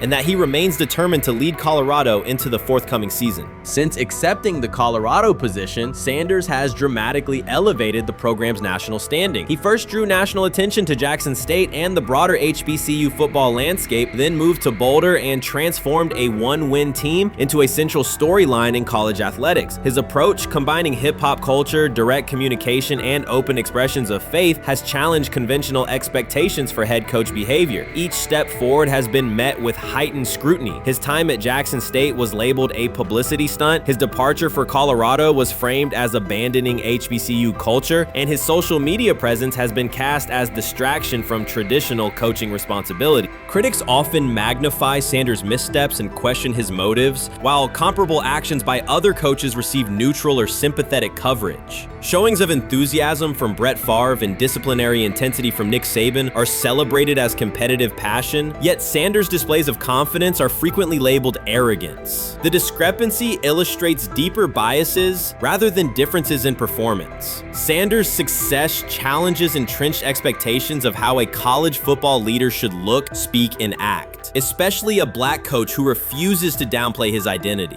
During his convalescence, Sanders maintained close communication with his staff and athletes, reinforcing the standards he had established: discipline, accountability, and belief. The program's daily messaging continued to emphasize preparation and resilience, signaling that Sanders' influence persists even when he is away from campus. Athletes echoed his mantras during workouts, confirming that his leadership extends beyond physical presence. Sanders acknowledges the seriousness of his medical challenge, but has refused to let it define him. He has publicly discussed leaning on scripture and prayer, explaining that his purpose as a mentor, father, and coach extends beyond personal adversity. In that context, the video of him walking in the Texas sun was less a strategic media effort than a straightforward demonstration of continued commitment to his team and mission. Colorado still requires Sanders' vision. Prior to his arrival, attendance was low, national media attention was minimal, and recruiting momentum had stalled. Sanders' leadership brought renewed energy, authentic identity, and higher standards of accountability. Players who previously lacked representation in college football leadership found a coach who shares, affirms, and elevates their cultural background. Sanders supplements conventional coaching priorities, scheme, fundamentals, and execution with empowerment initiatives that cultivate self-confidence and authenticity. As preseason camp approaches, Sanders intends to resume full involvement, even if medical recovery remains ongoing. His presence is expected to restore on-site leadership, stabilize the locker room, and direct media coverage toward on-field progress. For Sanders, the objective extends beyond compiling wins. It includes completing a cultural transformation that expands how success and leadership are defined in modern college football. Those who predict his decline overlook the underlying traits, faith, perseverance, and purpose that have supported Sanders throughout his career. Doubts, rumors, and disproportionate scrutiny have followed him from playing days into coaching, and he has consistently responded with results. His current health setback is another obstacle, not a conclusion. The broader initiative he leads, centered on authenticity, opportunity, and high standards, continues. When Sanders returns to the sideline, it will mark the next stage of a movement he has guided from Jackson State to Boulder. The recent period of quiet has been strategic rather than passive. Instead of defending himself in daily briefings, Sanders focused on rehabilitation, remote program oversight, and family support. Each brief social media message reinforced a consistent theme: faith and preparation. He has articulated gratitude for medical professionals and has reiterated that his mission at Colorado is unfinished. His public references to scripture have been direct but measured, aligning with his long-standing practice of integrating faith into leadership. By walking through his ranch with Lil Wayne, Sanders signaled continuity. The clip underscored that influential supporters remain engaged, that Sanders' broader network values his vision, and that he remains capable of navigating physical challenges. The visible limp was not evidence of imminent retirement. Rather, it documented the reality of ongoing recovery and the resilience with which he approaches each obstacle. Colorado's athletic administration and football staff continue to affirm Sanders' program direction. Recruitment communications cite his established record in fostering cultural relevance and national exposure. Prospective athletes respond to a coach who presents a transparent path to development, both on and off the field. Current players refer to Sanders' coaching points with clarity, citing specific drills and expectations that remain unchanged during his absence. These indicators demonstrate that the core structures Sanders implemented are functioning, and that his return will be an amplification, not a restart. Criticism regarding Sanders' public persona often conflates media style with coaching substance. Analysis from opponents suggests that social media engagement dilutes football preparation, yet Sanders' staffs emphasize time management and delegation. Defensive and offensive coordinators handle in-game adjustments, while Sanders directs overall culture, recruitment, and leadership. He has articulated that visibility serves to amplify program accomplishments and enhance player opportunities, not replace strategic football planning. Some commentary has attempted to reframe Sanders' health issue as evidence that his coaching model is unsustainable. The argument ignores the documented health challenges faced by numerous coaches across levels of competition. For example, college coaches recovering from heart procedures or joint replacements have returned to successful seasons after appropriate medical clearance. Sanders' case follows a comparable trajectory. Medical complications require temporary separation, structured rehabilitation is prioritized, and a managed return is planned. Institutional medical protocols at Colorado dictate clearance requirements. Sanders will meet those before resuming full sideline duties. Colorado's players have expressed public confidence in Sanders' eventual return, citing regular virtual check-ins and continued accountability. Several athletes noted that positional meetings included recorded messages from Sanders reinforcing tactical goals and personal discipline. These details confirm that Sanders has remained actively engaged, albeit remotely, and that team culture remains aligned with his principles. Looking ahead, Colorado's schedule will attract national attention, both for on-field competitiveness and the storyline of Sanders' comeback. Analysts will evaluate how quickly he reestablishes day-to-day rhythm and whether his physical limitations influence practice oversight. Internal planning accommodates gradual escalation of responsibilities, with medical staff and strength and conditioning personnel contributing to phase reintegration. The broader significance of Sanders' return extends beyond Colorado. His visibility continues to challenge prevailing narratives about leadership styles and pathways in college athletics. By prioritizing authenticity, open articulation of faith, and cultural expression, Sanders offers a contrasting template to more conventional models. His eventual recovery and sideline presence will reinforce the argument that diverse leadership profiles can succeed in elite collegiate competition. In summary, rumors of Deion Sanders' coaching demise were premature. Verified reports confirm a substantial but temporary medical setback. He used the time away to focus on health, sustain program engagement, and rely on a support system anchored in family, friends, and faith. His recent public appearance demonstrated active recovery and reaffirmed his intention to resume leadership in Boulder. The forthcoming season will test Colorado on the field, but it will also underscore the durability of Sanders' vision, one that combines competitive ambition with cultural resonance. Observers who continue to question his longevity, over overlook the resilience and purpose that have defined his career. Sanders' return is imminent, and the movement he leads remains intact. The rumors have ended. The decision is public. Cleveland Browns owner Jimmy Haslam has informed every level of the organization that unless an unforeseen injury intervenes, Shedeur Sanders will start at quarterback in week 1. The announcement is not an informal suggestion or a quiet push in the background. It is a direct order. Multiple independent reports, amplified most visibly by Colin Cowherd, confirm that Haslam delivered the directive himself. From the owner's viewpoint, the logic is simple. No one else on the roster offers the same combination of talent, leadership, and long-term upside. Joe Flacco is approaching the twilight of his career. Kenny Pickett has shown flashes but remains inconsistent. Dillon Gabriel, taken in the 3rd round, is a developmental project. By contrast, Haslam believes Sanders can alter the franchise's trajectory immediately, and he refuses to allow internal hesitation to stall that possibility. The standoff traces back to April. General manager Andrew Barry and head coach Kevin Stefanski entered the draft wanting a low-profile prospect who would fit quietly into the existing depth chart. They prioritized scheme familiarity, modest public attention, and a clear developmental timeline. When the board lined up, they reached for Gabriel in round 3, reasoning that an early investment would justify keeping a rookie on ice behind the veterans. But Sanders continued to slide, first through day 2,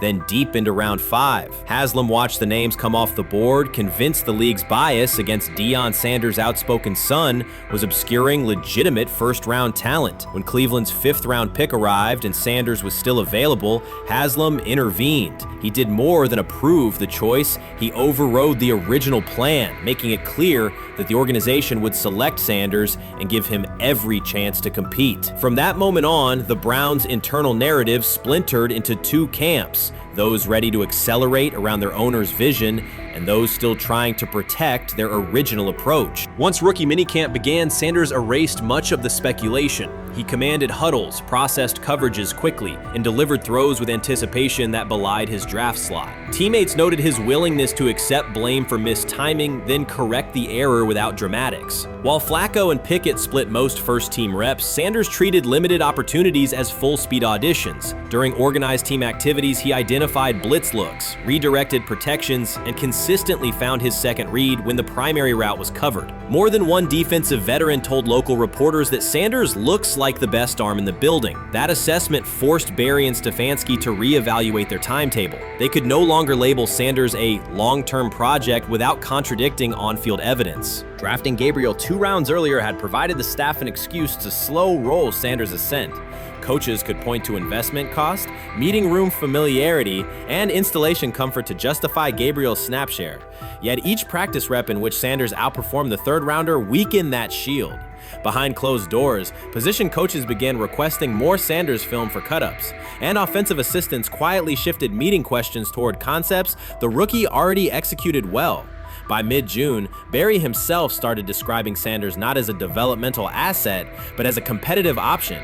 Those subtle linguistic changes signaled the front office's recognition that the narrative had moved beyond their control. Haslam's history with quarterbacks is well documented. His pushes for Johnny Manziel, Baker Mayfield, and Deshaun Watson were high-visibility swings, each driven in part by a desire to generate excitement as well as wins. Critics highlight those choices to question his evaluation track record, yet Haslam perceives Sanders differently. Where Manziel carried off-field concerns, Sanders brings a reputation for professionalism. Where Mayfield's leadership style divided veterans, Sanders' approach has united receivers and linemen. Where Watson's trade involved unprecedented controversy, Sanders arrived at minimal draft cost. Haslam sees a rare chance to capture star potential without mortgaging the future, and he is unwilling to cede that upside to cautious pacing. Cleveland supporters, weary of revolving door quarterbacks, have rallied around Sanders with unexpected speed. Sales of customized Sanders number 2 jerseys surged within days of rookie minicamp. Training camp ticket requests spiked once local media circulated videos of Sanders making NFL-caliber anticipation throws during 7-on-7 periods. The mood in Northeast Ohio has changed from tentative hope to active belief. Longtime season ticket holders who once shrugged at preseason storylines now debate Sanders' footwork at neighborhood barbecues. Social media engagement for Browns content has climbed, driven by highlight compilations of the rookie threading seam passes between linebackers and safeties. All of this places Kevin Stefanski in a fragile position. If he opens week 1 with a veteran starter and the offense sputters, criticism will be swift. Each stalled drive will be interpreted as evidence that he ignored the owner's edict and the fan base's intuition. Conversely, if he names Sanders the starter solely under pressure, any early struggles could be framed as proof that Sanders was rushed, further exposing Stefanski to blame. The only sustainable solution is conviction. Either stand behind a veteran with clear strategic reasoning or embrace Sanders fully and structure the offense around his strengths. Splitting the difference, rotating series, delaying first-team reps, or using vague competition language will satisfy no one and likely jeopardize locker room clarity. Sanders' personal approach has reinforced Haslam's confidence. Instead of taking post-draft downtime, he traveled to Texas to train in full Browns gear at facilities near his father's home. The leaked clip of Sanders executing footwork drills in helmet and pads wasn't a marketing ploy. It was a glimpse into a quarterback visualizing Week 1 live. Team personnel who viewed the footage recognized purposeful rehearsal, cadence calls, pocket movement against simulated pressure, and follow-through adjustments based on imagined rush lanes. Observers asked why a rookie would conduct such intense solo sessions in May. The answer is straightforward. Sanders does not view himself as a developmental pick. He considers himself the starting quarterback of the Cleveland Browns and prepares accordingly. On pure ability, Sanders' arm strength ranks with the league average for starters. His accuracy to the intermediate middle, an area where the Browns' current scheme generates high leverage completions, has drawn consistent praise from receivers. The primary areas still under review are blitz recognition and live bullets and timing on deep outbreaking routes versus press coverage. Those developmental checkpoints are significant, yet daily practice reps show acceleration. In contrast, Flacco's mobility limits the boot action game that Stefanski installed to help Mayfield early in his tenure. Pickett can extend plays, but struggles to attack tight windows between linebackers and safeties, an essential requirement in Cleveland schematics. Gabriel remains an unknown at NFL speed. Thus, the competitive landscape favors Sanders sooner than the coaching staff originally planned. The franchise now stands at an inflection point. Haslam's mandate, the locker room's growing support, and the fan base's enthusiasm all tilt towards Sanders. The front office's earlier strategy, anchored in patience and quiet development, is increasingly untenable. Barry's shift in messaging indicates grudging alignment, but final authority over the depth chart rests with the coaching staff, unless ownership directly intervenes on game day decisions. A move rare but not unprecedented in the NFL. Should Stefanski align with the owner and name Sanders the starter before preseason concludes, he can claim proactive vision and tailor the offense through training camp. Should he resist and open with a veteran who falters, he risks rapid loss of credibility and possibly his position. Either path carries pressure, but only one aligns with the momentum sweeping through the building. For 2 decades, the Browns have cycled quarterbacks without securing a stable star. Each new hope, whether draft pick or trade acquisition, has collapsed under injuries, inconsistency, or organizational disarray. The possibility that Sanders could finally anchor the position is not merely a football storyline. It is a potential cultural reset for a fan base defined by resilience. Haslam's insistence reflects that awareness. Cleveland needs a leader who can win on Sundays and project confidence every other day of the week. Sanders has shown he can shoulder expectations without retreating from scrutiny. That trait, more than arm talent alone, is why the owner views him as indispensable. Voluntary workouts transition to mandatory minicamp next week. If Sanders receives a substantial share of first-team snaps, observers will interpret it as the staff's acknowledgement that the competition is tilting decisively. A public declaration may not follow immediately, but every rep allocation is a signal. If, however, the staff continues funneling most top unit snaps to Flacco or Pickett, tension will escalate. Local media will question the evaluation process. National analysts will debate the merits of letting a rookie learn through live action versus controlled practice. Inside the facility, players will recognize any disconnect between performance and opportunity, and unity could fray. The Browns have reached a decisive moment. Shedeur Sanders has demonstrated the skill, poise, and work ethic to justify starting in Week 1. Jimmy Haslam has publicly positioned him as the future, and by implication the present of the franchise. Kevin Stefanski and Andrew Barry must either endorse that vision or brace for the consequences of delaying it. For Cleveland fans, the significance is clear. A legitimate chance to exit the cycle of quarterback uncertainty and rally behind a signal caller capable of commanding the field and galvanizing the city. Whether that opportunity is seized promptly or postponed will define the Browns' 2025 season and likely the tenure of the decision makers involved. They say training camp decides depth charts, but Shedeur Sanders began fighting for his job long before he will step inside the Browns facility. While most first-year players squeezed in one last vacation, he slipped onto a private field in Texas, strapped on Cleveland's helmet and shoulder pads, pulled a fresh number 2 jersey over his chest, and started rifling timing routes as if it were the opening drive of week 1. No cameras, no hype track, no product placement, just sweat, cadence, and ball placement. A rookie does not rehearse in full game gear unless he already envisions himself commanding the huddle. Plenty of observers shrug that clip off. They insist the 5th rounder, quote, isn't ready, cling to depth chart conventions, or whisper that the name across his shoulders did most of the talking on draft day. Maybe it is the Deion connection, maybe it is a preference for prospects who blend quietly into the background, or maybe the league's gatekeepers fear the possibility that the kid is better than the quarterbacks they have spent months promoting. Whatever the motive, the countdown has started, and video rarely lies. Shedeur Sanders is not preparing to arrive. He is preparing to lead. Footage of a 22-year-old quarterback running live reps in July should dominate highlight loops, but it barely registers on national outlets. Why? It ruins the tidy narrative. The easy storyline paints Shedeur as a pampered legacy prospect banking on his father's fame. Yet the tape shows something different. A rookie drenched in afternoon heat, drilling footwork, calling protections, and imagining cover 2 rotation before the first official meeting ever takes place. Elite mental prep looks boring on social feeds. It looks devastating when the season starts. Walk into Cleveland's quarterback room and you step into politics, not simply competition. Joe Flacco, a Super Bowl MVP in decline, carries institutional trust. Kenny Pickett, rescued from Pittsburgh's reset, carries hometown intrigue. Dylan Gabriel, the 3rd-round system fit, carries draft capital the staff must justify. And then there's Shedeur, the lightning rod whose presence alone spotlights every bias in the evaluation process. Coaches frame it neatly. Rookies must wait their turn. The truth is less polite. Practice snaps are currency. Perception is elastic, and early allocations already favor Pickett and Flacco. It is the oldest playbook in the league. Lock vets into the headline roles before pads even crack. Then let repetition shape reality.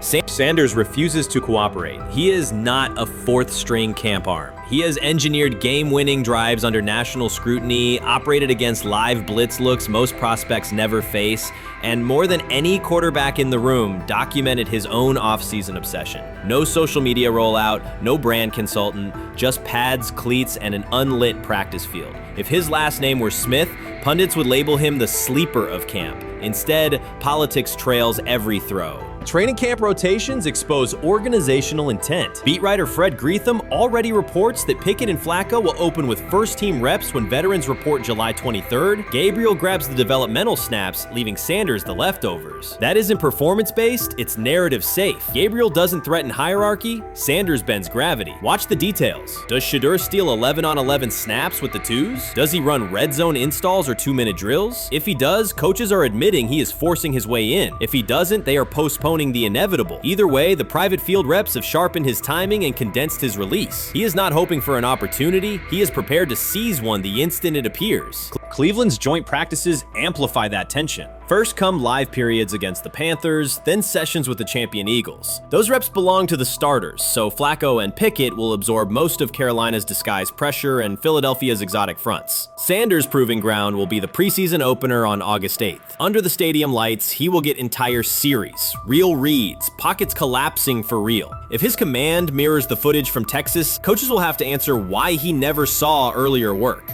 Reps are scarce. 10 padded practices separate veteran arrival from game 1. Even an even split, something that never happens, would hardly suffice. Instead, the staff will funnel snaps toward the comfortable choices. That strategy can bury a rookie, but it can also spark an eruption when limited opportunities turn into highlight drives. One flawless touchdown march in the second half of a preseason game, and the dog pound will chant his name. Then the staff's narrative control evaporates. Criticism of Sanders has never matched the scrutiny applied to his peers. Analysts nitpick a ball pat, a foot angle, a pump fake, Pickett's inconsistency, Flacco's diminishing velocity, Gabriel's college system crutches. Discuss politely, if at all. With Shedeur, the critiques arrive as coded doubts. Does he rely on the family brand? Is he coachable? Can he stay humble? That double standard is as old as the league's resistance to outspoken black quarterbacks. Add Deion's unapologetic persona, and each Sanders rep becomes a referendum on establishment comfort levels. Shedeur answers not with rebuttals, but with work. Work captured in silent footage more deafening than any debate show monologue. quarterback drama masks broader roster cracks. The Browns receiver group is crowded yet unproven. The safety room failed to create turnovers a year ago, interior defensive linemen are still rehabbing, and the offensive line must retool on the fly. Which quarterback can navigate that turbulence? Flacco's pocket mobility is limited, Pickett's confidence remains fragile, Gabriel is months away from processing NFL disguises, Sanders, forged by perpetual doubt, offers poise under chaos and meticulous preparation, a combination this franchise has lacked since, well, almost forever. Forget politics, depth chart etiquette, and recycled sound bites about developmental timelines. The only metric that counts now is who did the work. Sanders pounding through full gear scripts in late June is not vanity, it's vision. While the league sleeps, he refines his drop steps. While media speculate, he rehearses third down checks. He has already decided what he is. The organization must decide if it can recognize it in time. The preseason will provide the answer. Live bullets, real blitzes, stadium noise. When those throws leave his hand under pressure, no one will discuss ball pats or surnames. They will ask how a quarterback this prepared slipped to round 5. And if the performance matches the preparation, excuses about lack of reps will dissolve. It will be production against perception, and Shedeur Sanders has been producing where no one could see. Ready is the wrong word. He has been ready. Watson says he has been mentoring Shedeur Sanders at the quarterback position. The biggest failure in the NFL is now mentoring quarterbacks. The most overpaid underdeliverer at the position is now mentoring 2 rookie QBs and a Super Bowl champ. So what exactly are you mentoring him at? You have had 24 civil lawsuits that you paid off to go away. And when you play, you are as ass as those massage therapists are, apparently. Shedeur Sanders is also a show. It's all about him. It's all about anything else. If you don't see that by now, then you're just blinded. Cleveland's second most talked about player has yet to take a professional snap, and it isn't Deshaun Watson. Rookie quarterback Shedeur Sanders has already captured the locker room's attention and the fan base's enthusiasm, creating a visible shift in the team's internal dynamics. Watson, once the uncontested focal point, now shares the spotlight with a newcomer who has only practiced in shorts. The Browns are experiencing a rapid, unforeseen change in popularity within their roster. Four-man competition. It's not. It's 2 guys versus 2 guys.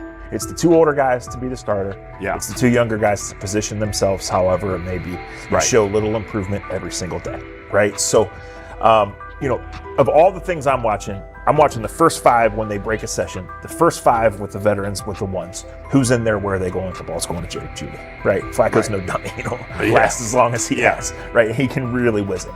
But as we go on, I want to watch these guys because they probably just got plays installed Tuesday and they're out there running on Wednesday. Shedeur Sanders arrived in Cleveland and immediately commanded attention. The rookie has yet to take a preseason snap, yet the energy around him inside the building and across social media eclipses what many veterans receive in an entire season. Fan enthusiasm is so strong that Deshaun Watson's jerseys are already drifting toward the clearance rack at the team store. In a matter of days, Sanders has become the roster's second most popular figure, while Watson watches his once secure QB1 status and public approval shrink by the hour. Shedeur or Deshaun? Who do you want as your quarterback next year?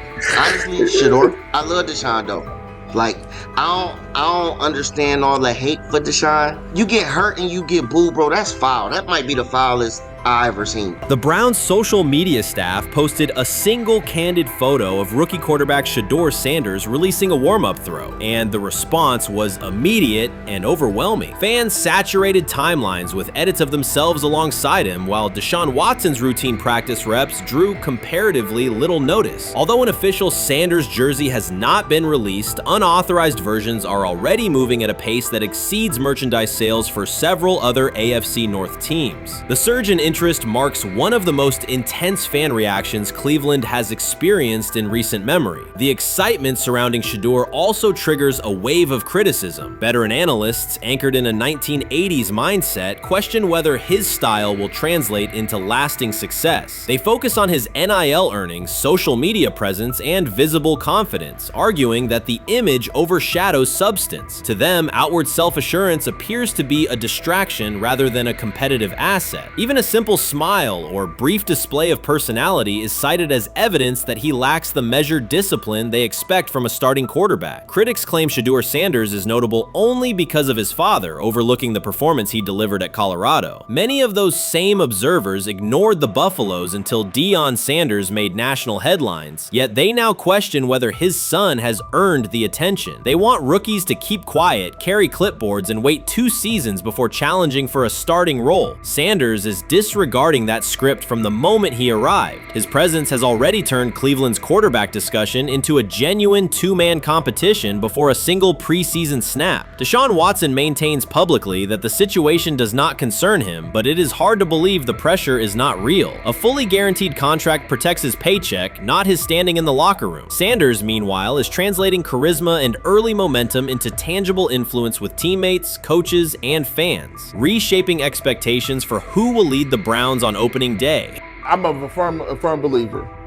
If I wanted Shedeur Sanders at 2, at worst at 33, of course I already think that he's better than other quarterbacks. Because that's the type of talent, that's where I would have picked him at.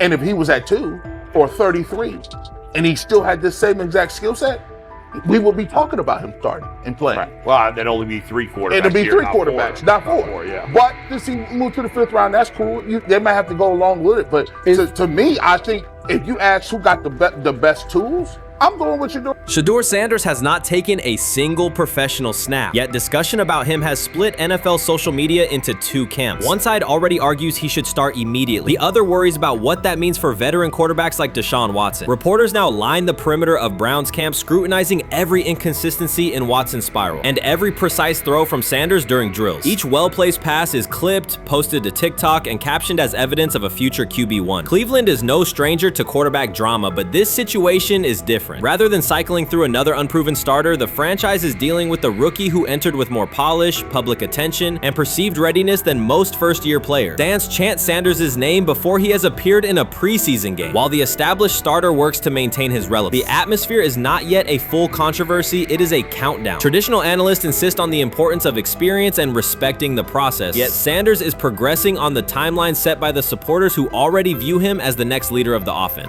When he led college football in completion percentage and he threw almost 40 touchdowns for over 4,000 yards, how tall was he? Because they make it seem like he shrunk all of a sudden, RC. Oh, how lively was his arm? Because all I know is somebody did that. Somebody threw for over 4,000 yards, somebody threw for almost 40 touchdowns, and somebody led college football in completion percentage. Now, I'm trying to figure out, what I try to figure out all the time, Mel, is how a guy that hadn't played football in almost 5 months. Shannon Sharpe has publicly defended Shedeur Sanders and criticized those questioning him. Sanders has earned higher recognition and some fans are responding negatively. Although there's debate about whether he belongs on a second team list, Sharpe maintains that Sanders' career is clearly ascending. Reactions on social media are mixed. Some users are angry, others are surprised, and a few say they anticipated this result. The conversation remains active. When reports confirmed that Shedeur Sanders had been elevated from second team to near top tier status, Shannon Sharpe issued an emphatic response. He delivered a detailed rebuttal to critics, underscoring why Sanders deserved the promotion and directly challenging those who doubted the decision. I don't think that he was underprepared during these meetings. I don't believe any of these stories that he showed up arrogant and that he was bombing his interviews. I mean, you watch the film, he's on time, he's on point. You watch his interviews, he answers like a 10-year NFL veteran. Like, he's clearly dominating OTAs. It's every single day there's a new report of how well he's doing for the Browns in OTAs. And I mean, you can say what you want, it's just OTAs. Okay, if that's your new narrative, then he's doing exactly what he needs to be doing. He's on point, he's on time, he's getting the respect of his teammates, and he's making plays. So we're gonna see years down the line, something's gonna come out that I don't know what exactly it was, but something will come out. Critics have been waiting for an opportunity to dismiss Sanders. They labeled him overrated, accused him of benefiting from nepotism, and claimed his profile came only from his last name and polished image. Within their own echo chamber, they cited every game in which he fell short of huge passing numbers as validation of their doubts. Since Sanders has begun receiving formal recognition, criticism has escalated. A wave of self-appointed analysts is dissecting his throwing mechanics and team role, and many online commentators now argue that his promotion reflects deeper problems within the sport. Shannon Sharpe rejected each criticism directed at Shedeur Sanders. During the broadcast, he turned a routine segment into a detailed examination, acting as presenter, interrogator, and fact-checker. Sharpe walked viewers through game film, season statistics, and scouting reports to show why Sanders merited his recent promotion. Whenever a panelist claimed Sanders had not earned the role, Sharp countered with completion percentages, efficiency ratings under pressure, and documented late-game drives that changed outcomes. He stressed that the backlash was driven less by on-field evidence and more by reluctance to revise earlier opinions. Sharp argued that critics were upset not because Sanders lacked qualifications, but because his progress contradicted their initial narrative. By the end of the discussion, Sharp had moved past simple defense and reframed Sanders as a clear example of performance-based advancement, demonstrating that early predictions can be wrong. Never heard of no Dylan Gabriel or Tyler Shock. What the hell is that? So how is Shedeur Sanders going behind them? I'll tell you how. Collusion. 4 different times they passed on him. How the hell does that happen? 4 rounds. It doesn't happen to a quarterback. We've never seen anything like this before. Shedeur Sanders with the watch. Shedeur Sanders with his bravado. Shedeur Sanders with this supposed arrogance or whatever. Shedeur Sanders' advancement did not happen by chance. While detractors questioned his resume online, he continued to prepare, attend every practice, and deliver accurate throws under pressure. The contrast between his output and the complaints directed at him has been stark. Some critics even argued the selection committee was, quote, biased toward performance, as if rewarding strong play were improper. Rumors quickly followed. Certain commentators speculated that a public relations push from the Sanders family must have influenced voters, suggesting everything from coordinated media strategies to alleged favors for coaches. None of these theories addresses the basic point. Sanders earned his promotion through consistent production, poise in the pocket, precise ball placement, and efficient decision-making. Shannon Sharp highlighted these facts during his response. He noted that Sanders' performance metrics justify the recognition and emphasize that resistance to the move stems more from prior prejudice than from substantive evaluation. For Sharp, the goal was clear: present the data, challenge unfounded claims, and correct the narrative. The discussion therefore became a broader statement about acknowledging merit and abandoning outdated assumption. Colin Cowherd defend college basketball coaches who have gotten a DUI, come to their defense and say they didn't need to be fired, that they deserve a second chance.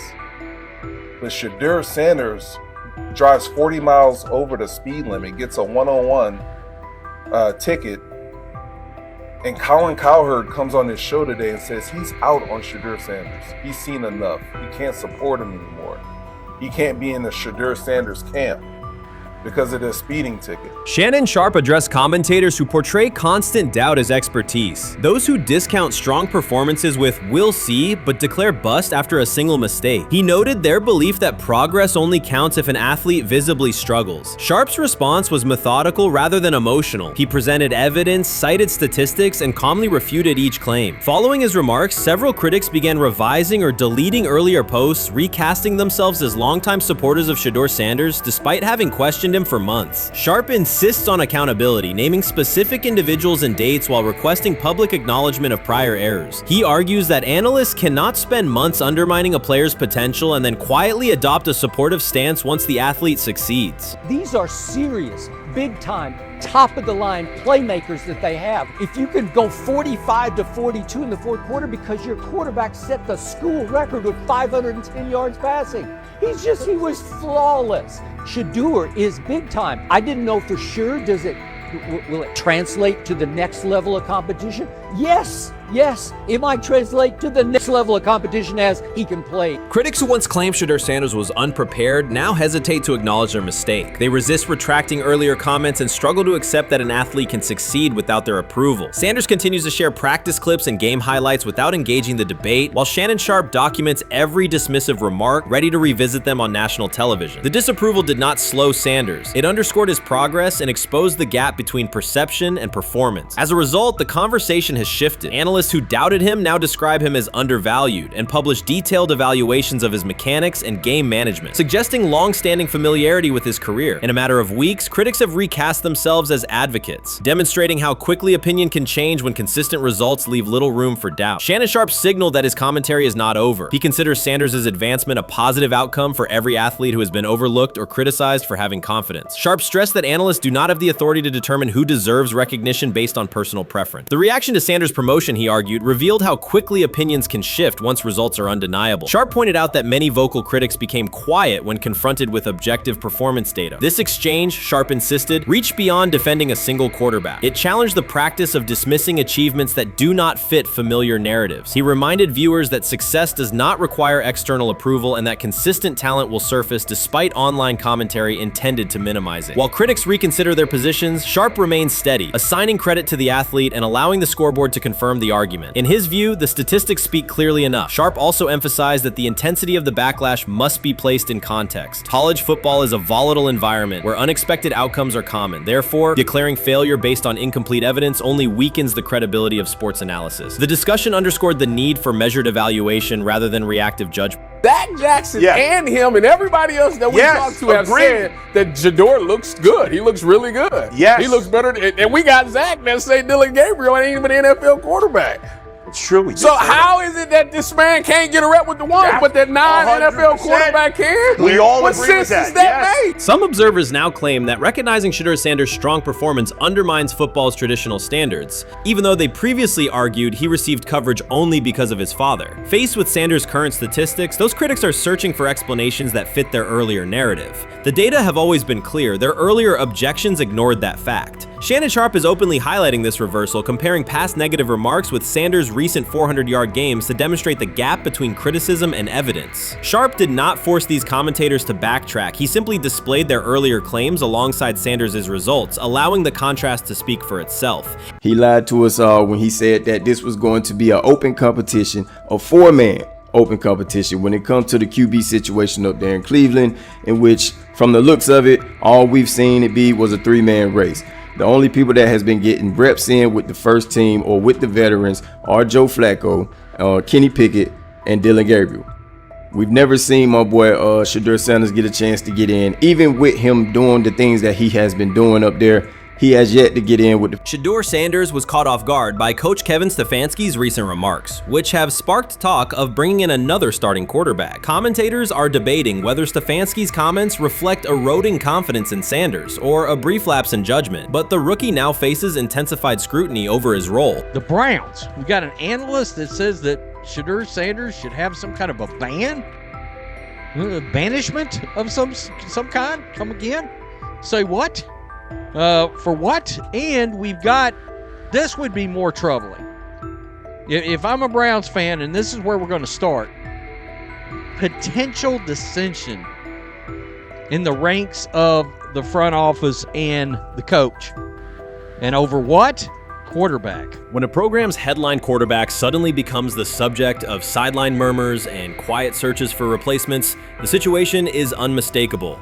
It's a breach of trust. Shedeur Sanders, the passer who put Colorado back in national conversations with his production and profile, has just received a clear message that his job security is in question. Coach Kevin, the assistant previously considered to be in Sanders' corner, made remarks that ignited speculation about changing quarterbacks. Fans, analysts, and even Deion Sanders are now reassessing the team's unity and its true plan for the position. The comment was no accident. It was a deliberate signal that the staff may soon elevate a backup. For perspective, Shedeur Sanders did not step into ideal conditions last season. He was sacked so often that Colorado could have dedicated a locker to every opposing edge rusher who reached him. Could I possibly go to bat for Kevin Stefanski as a great head coach? No, I couldn't.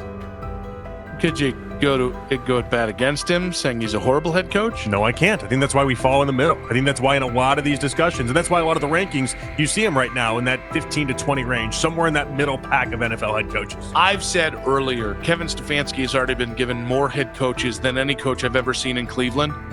Starting with the decision to move on from Baker and him clearly still having another level to get to in Tampa. Last season, Shedeur Sanders often had to operate behind an offensive line that provided minimal protection, yet he still delivered precise throws and critical drives. At times, he seemed to be carrying a struggling roster almost on his own. Despite the constant pressure, he never complained, never threatened to transfer, and never acted entitled. He remained with Colorado because he trusted the program, trusted his father, and believed in the team's larger mission. That loyalty is is why coach Kevin Stefanski's recent statement that the quarterback competition is wide open struck so sharply. The remark implies that Sanders' starting role is insecure, as though the player who absorbed countless hits while holding the offense together is simply another name competing with walk-ons and first-year athletes who are still learning the cadence. This goes beyond ordinary coach language about fostering competition. It introduces genuine uncertainty about the staff's confidence in Sanders and invites speculation that Colorado is actively assessing outside options through the transfer portal. By characterizing the position as vacant, Stefanski has planted seeds of doubt that could quickly evolve into rumors and undermine the stability of the locker room.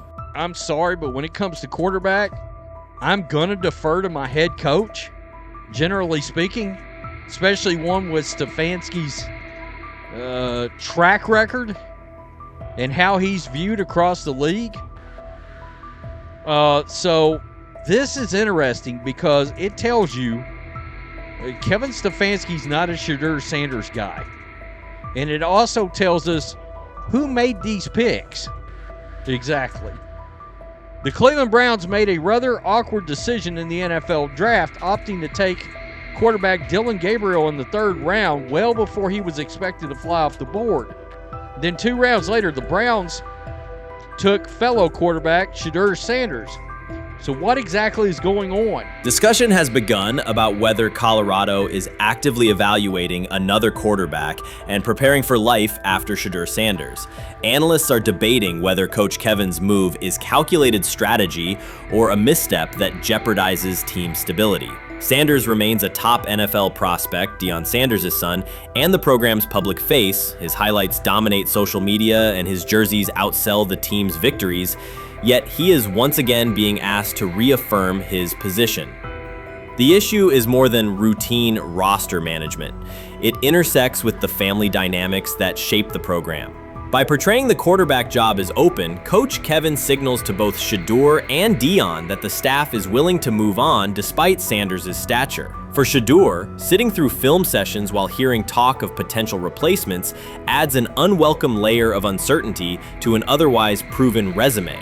The decision may reflect a desire for a quarterback with a different profile, perhaps someone more mobile and system-oriented, rather than a dismissal of Sanders' accomplishments. So the Shedeur Sanders, I want to talk about this. So here's a prime example. Shedeur Sanders, they had 3-day mini camp for the Cleveland Browns. And now Jimmy Haslam actually has some money. The Bengals owners and the Rooneys are near the bottom of the league in net worth.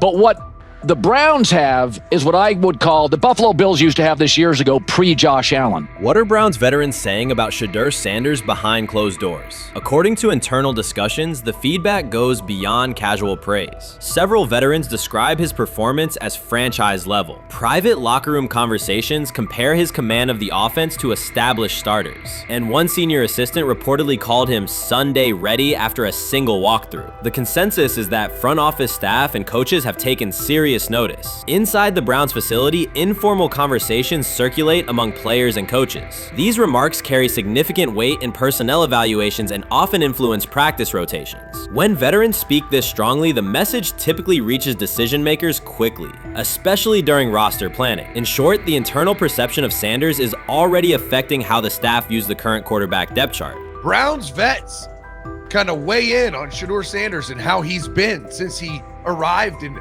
Cleveland, in Pound Town. And I think it's very, very important that we discuss it because it'd be really easy for these vets to, this wasn't like a on-the-record interview. This is just kind of back channels into what the vets are saying, the rumors, but the sources telling us.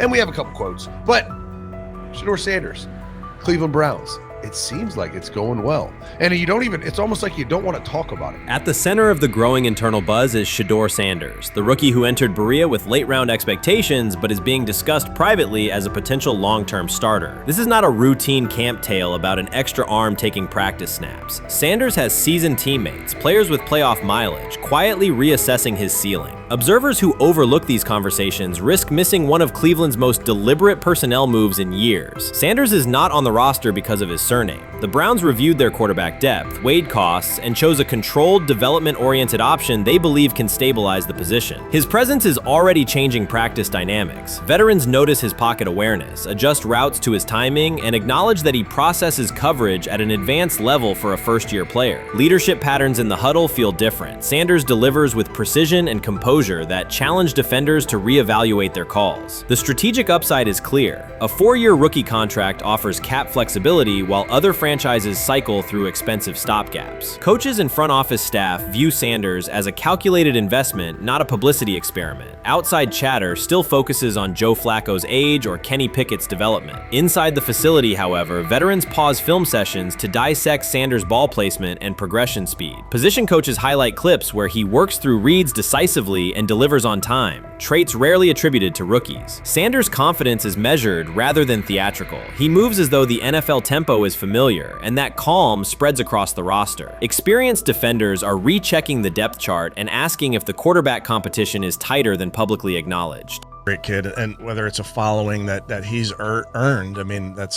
something that he's done a great job of interacting with fans, and but he is a great kid. You guys will get to know him more. He's working like crazy, just like all the guys. He's another young man. These rookies, you know, my office is downstairs. As they got to walk by my office as they come in. They come in early. And Shedeur, just like all those guys, he's in there early. He's getting his work done. He has not yet secured the starting job. Evaluations so far come only from brief practice periods, no comeback drives, no national headlines, just steady execution in shorts and helmets. In a league that celebrates splashy debuts, Shedeur Sanders is earning trust rep by rep. Veterans typically withhold judgment until late in camp, yet several are already studying his footwork and timing, which suggests genuine respect. Inside the building, coaches sense that the Browns may have finally found a stabilizing presence at quarterback. Cleveland's recent history underscores why this matters. The team has started 9 quarterbacks over the past 2 seasons, an indicator of instability rather than depth. Sanders arrives with composure, arm strength, and a well-known surname, so any sign of readiness is magnified. Financial context also plays a role. The Browns are allocating a significant portion of the salary cap to Deshaun Watson, whose performance has not matched that investment. To manage costs, the front office signed 4 additional quarterbacks on low-impact contracts. Together, they account for far less than Watson's annual cap figure. If Sanders continues on his current trajectory, that structure could give Cleveland both competitive clarity and much-needed financial flexibility. He's the only person who's come out and say, hey, man, this dude look kind of good, man. Let me tell you what I heard. A lot of people reaching out to players in the locker room and stuff. To me, I think this is it's a red herring. Like, I'm supposed to suspend myself to disbelief that he was going to look bad. I've never expected him to look bad to start with. The 5th round quarterback stuff, that's involving perceptions, pre-draft analysis, and other teams. Cleveland's veterans have endured every kind of quarterback turmoil, poor reads, major injuries, shaken confidence, and sideline disputes. When a young quarterback like Shedeur Sanders steps in and appears composed rather than overwhelmed, people notice. The attention comes not just from coaches and reporters, but from the linemen and defensive leaders who have watched previous backups struggle. They are not exchanging doubts, they are sharing nods of approval. Sanders demonstrates instinctive pocket awareness, reliable accuracy, and steady poise, qualities that quickly circulate through team conversations. After years of instability under center, the Browns need someone who can remain calm and effective deep into the season. Although expectations have fallen over time, genuine interest is growing. Praise is coming from teammates who rarely commend anyone unless his performance demands it. Sometime last week, and then, and I just tweeted that out again this morning, and then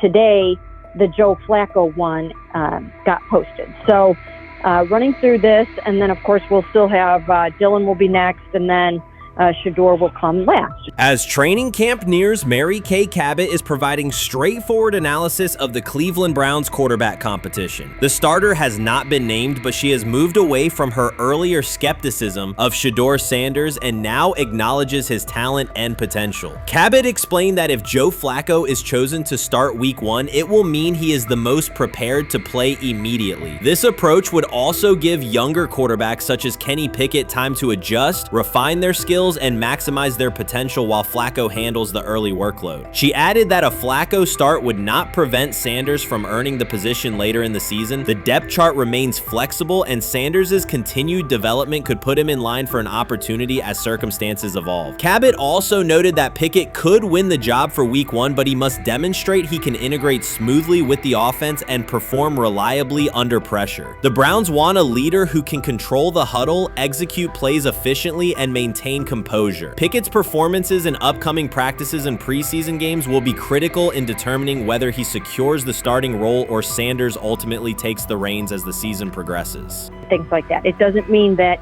that Kenny can't swoop in there and steal that job by them, but he's really going to have to show that he has a complete mastery of this scheme and this system, and that they don't have to dial it back a lot to put him in there. So these will be some considerations, and I do think that that as the preseason goes along, it will become evident. Mary Kay Cabot recently stated that Shedeur Sanders is ready, and the Cleveland Browns are monitoring him closely. After a strong showing during organized team activities and minicamp, Sanders has made notable strides in his development. With continued progress, he is expected to return to the field prepared to contribute meaningfully. The Browns coaching staff is tracking his growth, and anticipation about his long-term role is increasing. Cabot added that if Sanders maintains this trajectory and continues to demonstrate poise within the team, he will have a legitimate chance to earn the starting quarterback job. Each practice rep strengthens his case, reinforcing the possibility that his development could benefit both the player and the organization. As Sanders impresses, discussion about his future in Cleveland becomes more compelling. Cabot also emphasized Sanders' advanced understanding of the offense. She noted that his football IQ appears in every drill and that he seems ready to execute the Browns system at full speed. His ability to process defenses quickly and make decisive reads distinguishes him from his peers. With the appropriate opportunity, Cabot believes Sanders could become a genuine difference maker for the Browns. One area Cabot highlighted is Sanders' command of pre-snap adjustments. His capacity to diagnose defensive fronts and communicate changes gives him an edge and reflects high football intelligence. If he translates those reads into consistent connections with his playmakers, he could elevate the Browns' offense significantly. By comparison, Cabot said quarterback Dillon Gabriel is still refining his grasp of complex terminology and play calling. While Gabriel possesses upside, Sanders' comfort with intricate concepts and his ability to manage tight pockets under pressure give him a clear advantage at this stage. Gabriel must sharpen those elements to compete at Sanders' level. Cabot previously reported that Sanders had already earned first-team practice snaps ahead of Gabriel. Her latest update confirms that Sanders is now approved as the Browns' starting quarterback, solidifying the organization's commitment to him as QB1. Expectations are high, and his response to the challenge will be closely watched throughout training camp and preseason. Cabot further noted that head coach Kevin Stefanski authorized Sanders to take expanded first-team reps beginning next month. This milestone underscores Sanders' readiness and the coaching staff's confidence in his progress. As the regular season approaches, Sanders aims to cement his status as the starter, and the competition for that position is intensified. Though Sanders leads the race, Kenny Pickett remains in contention. Cabot stressed that Pickett must prove he can integrate seamlessly with the offense and perform consistently under pressure. His performance over the next several weeks will determine whether he can challenge Sanders for the starting role. With both quarterbacks vying for the top spot, the Browns' Week 1 starter will be one of the most scrutinized decisions of the upcoming season. For now, Cabot's reporting underscores Sanders' rapid ascent, strong football intellect, and growing command of the offense, qualities that position him well to lead Cleveland's offense when the opportunity arrives.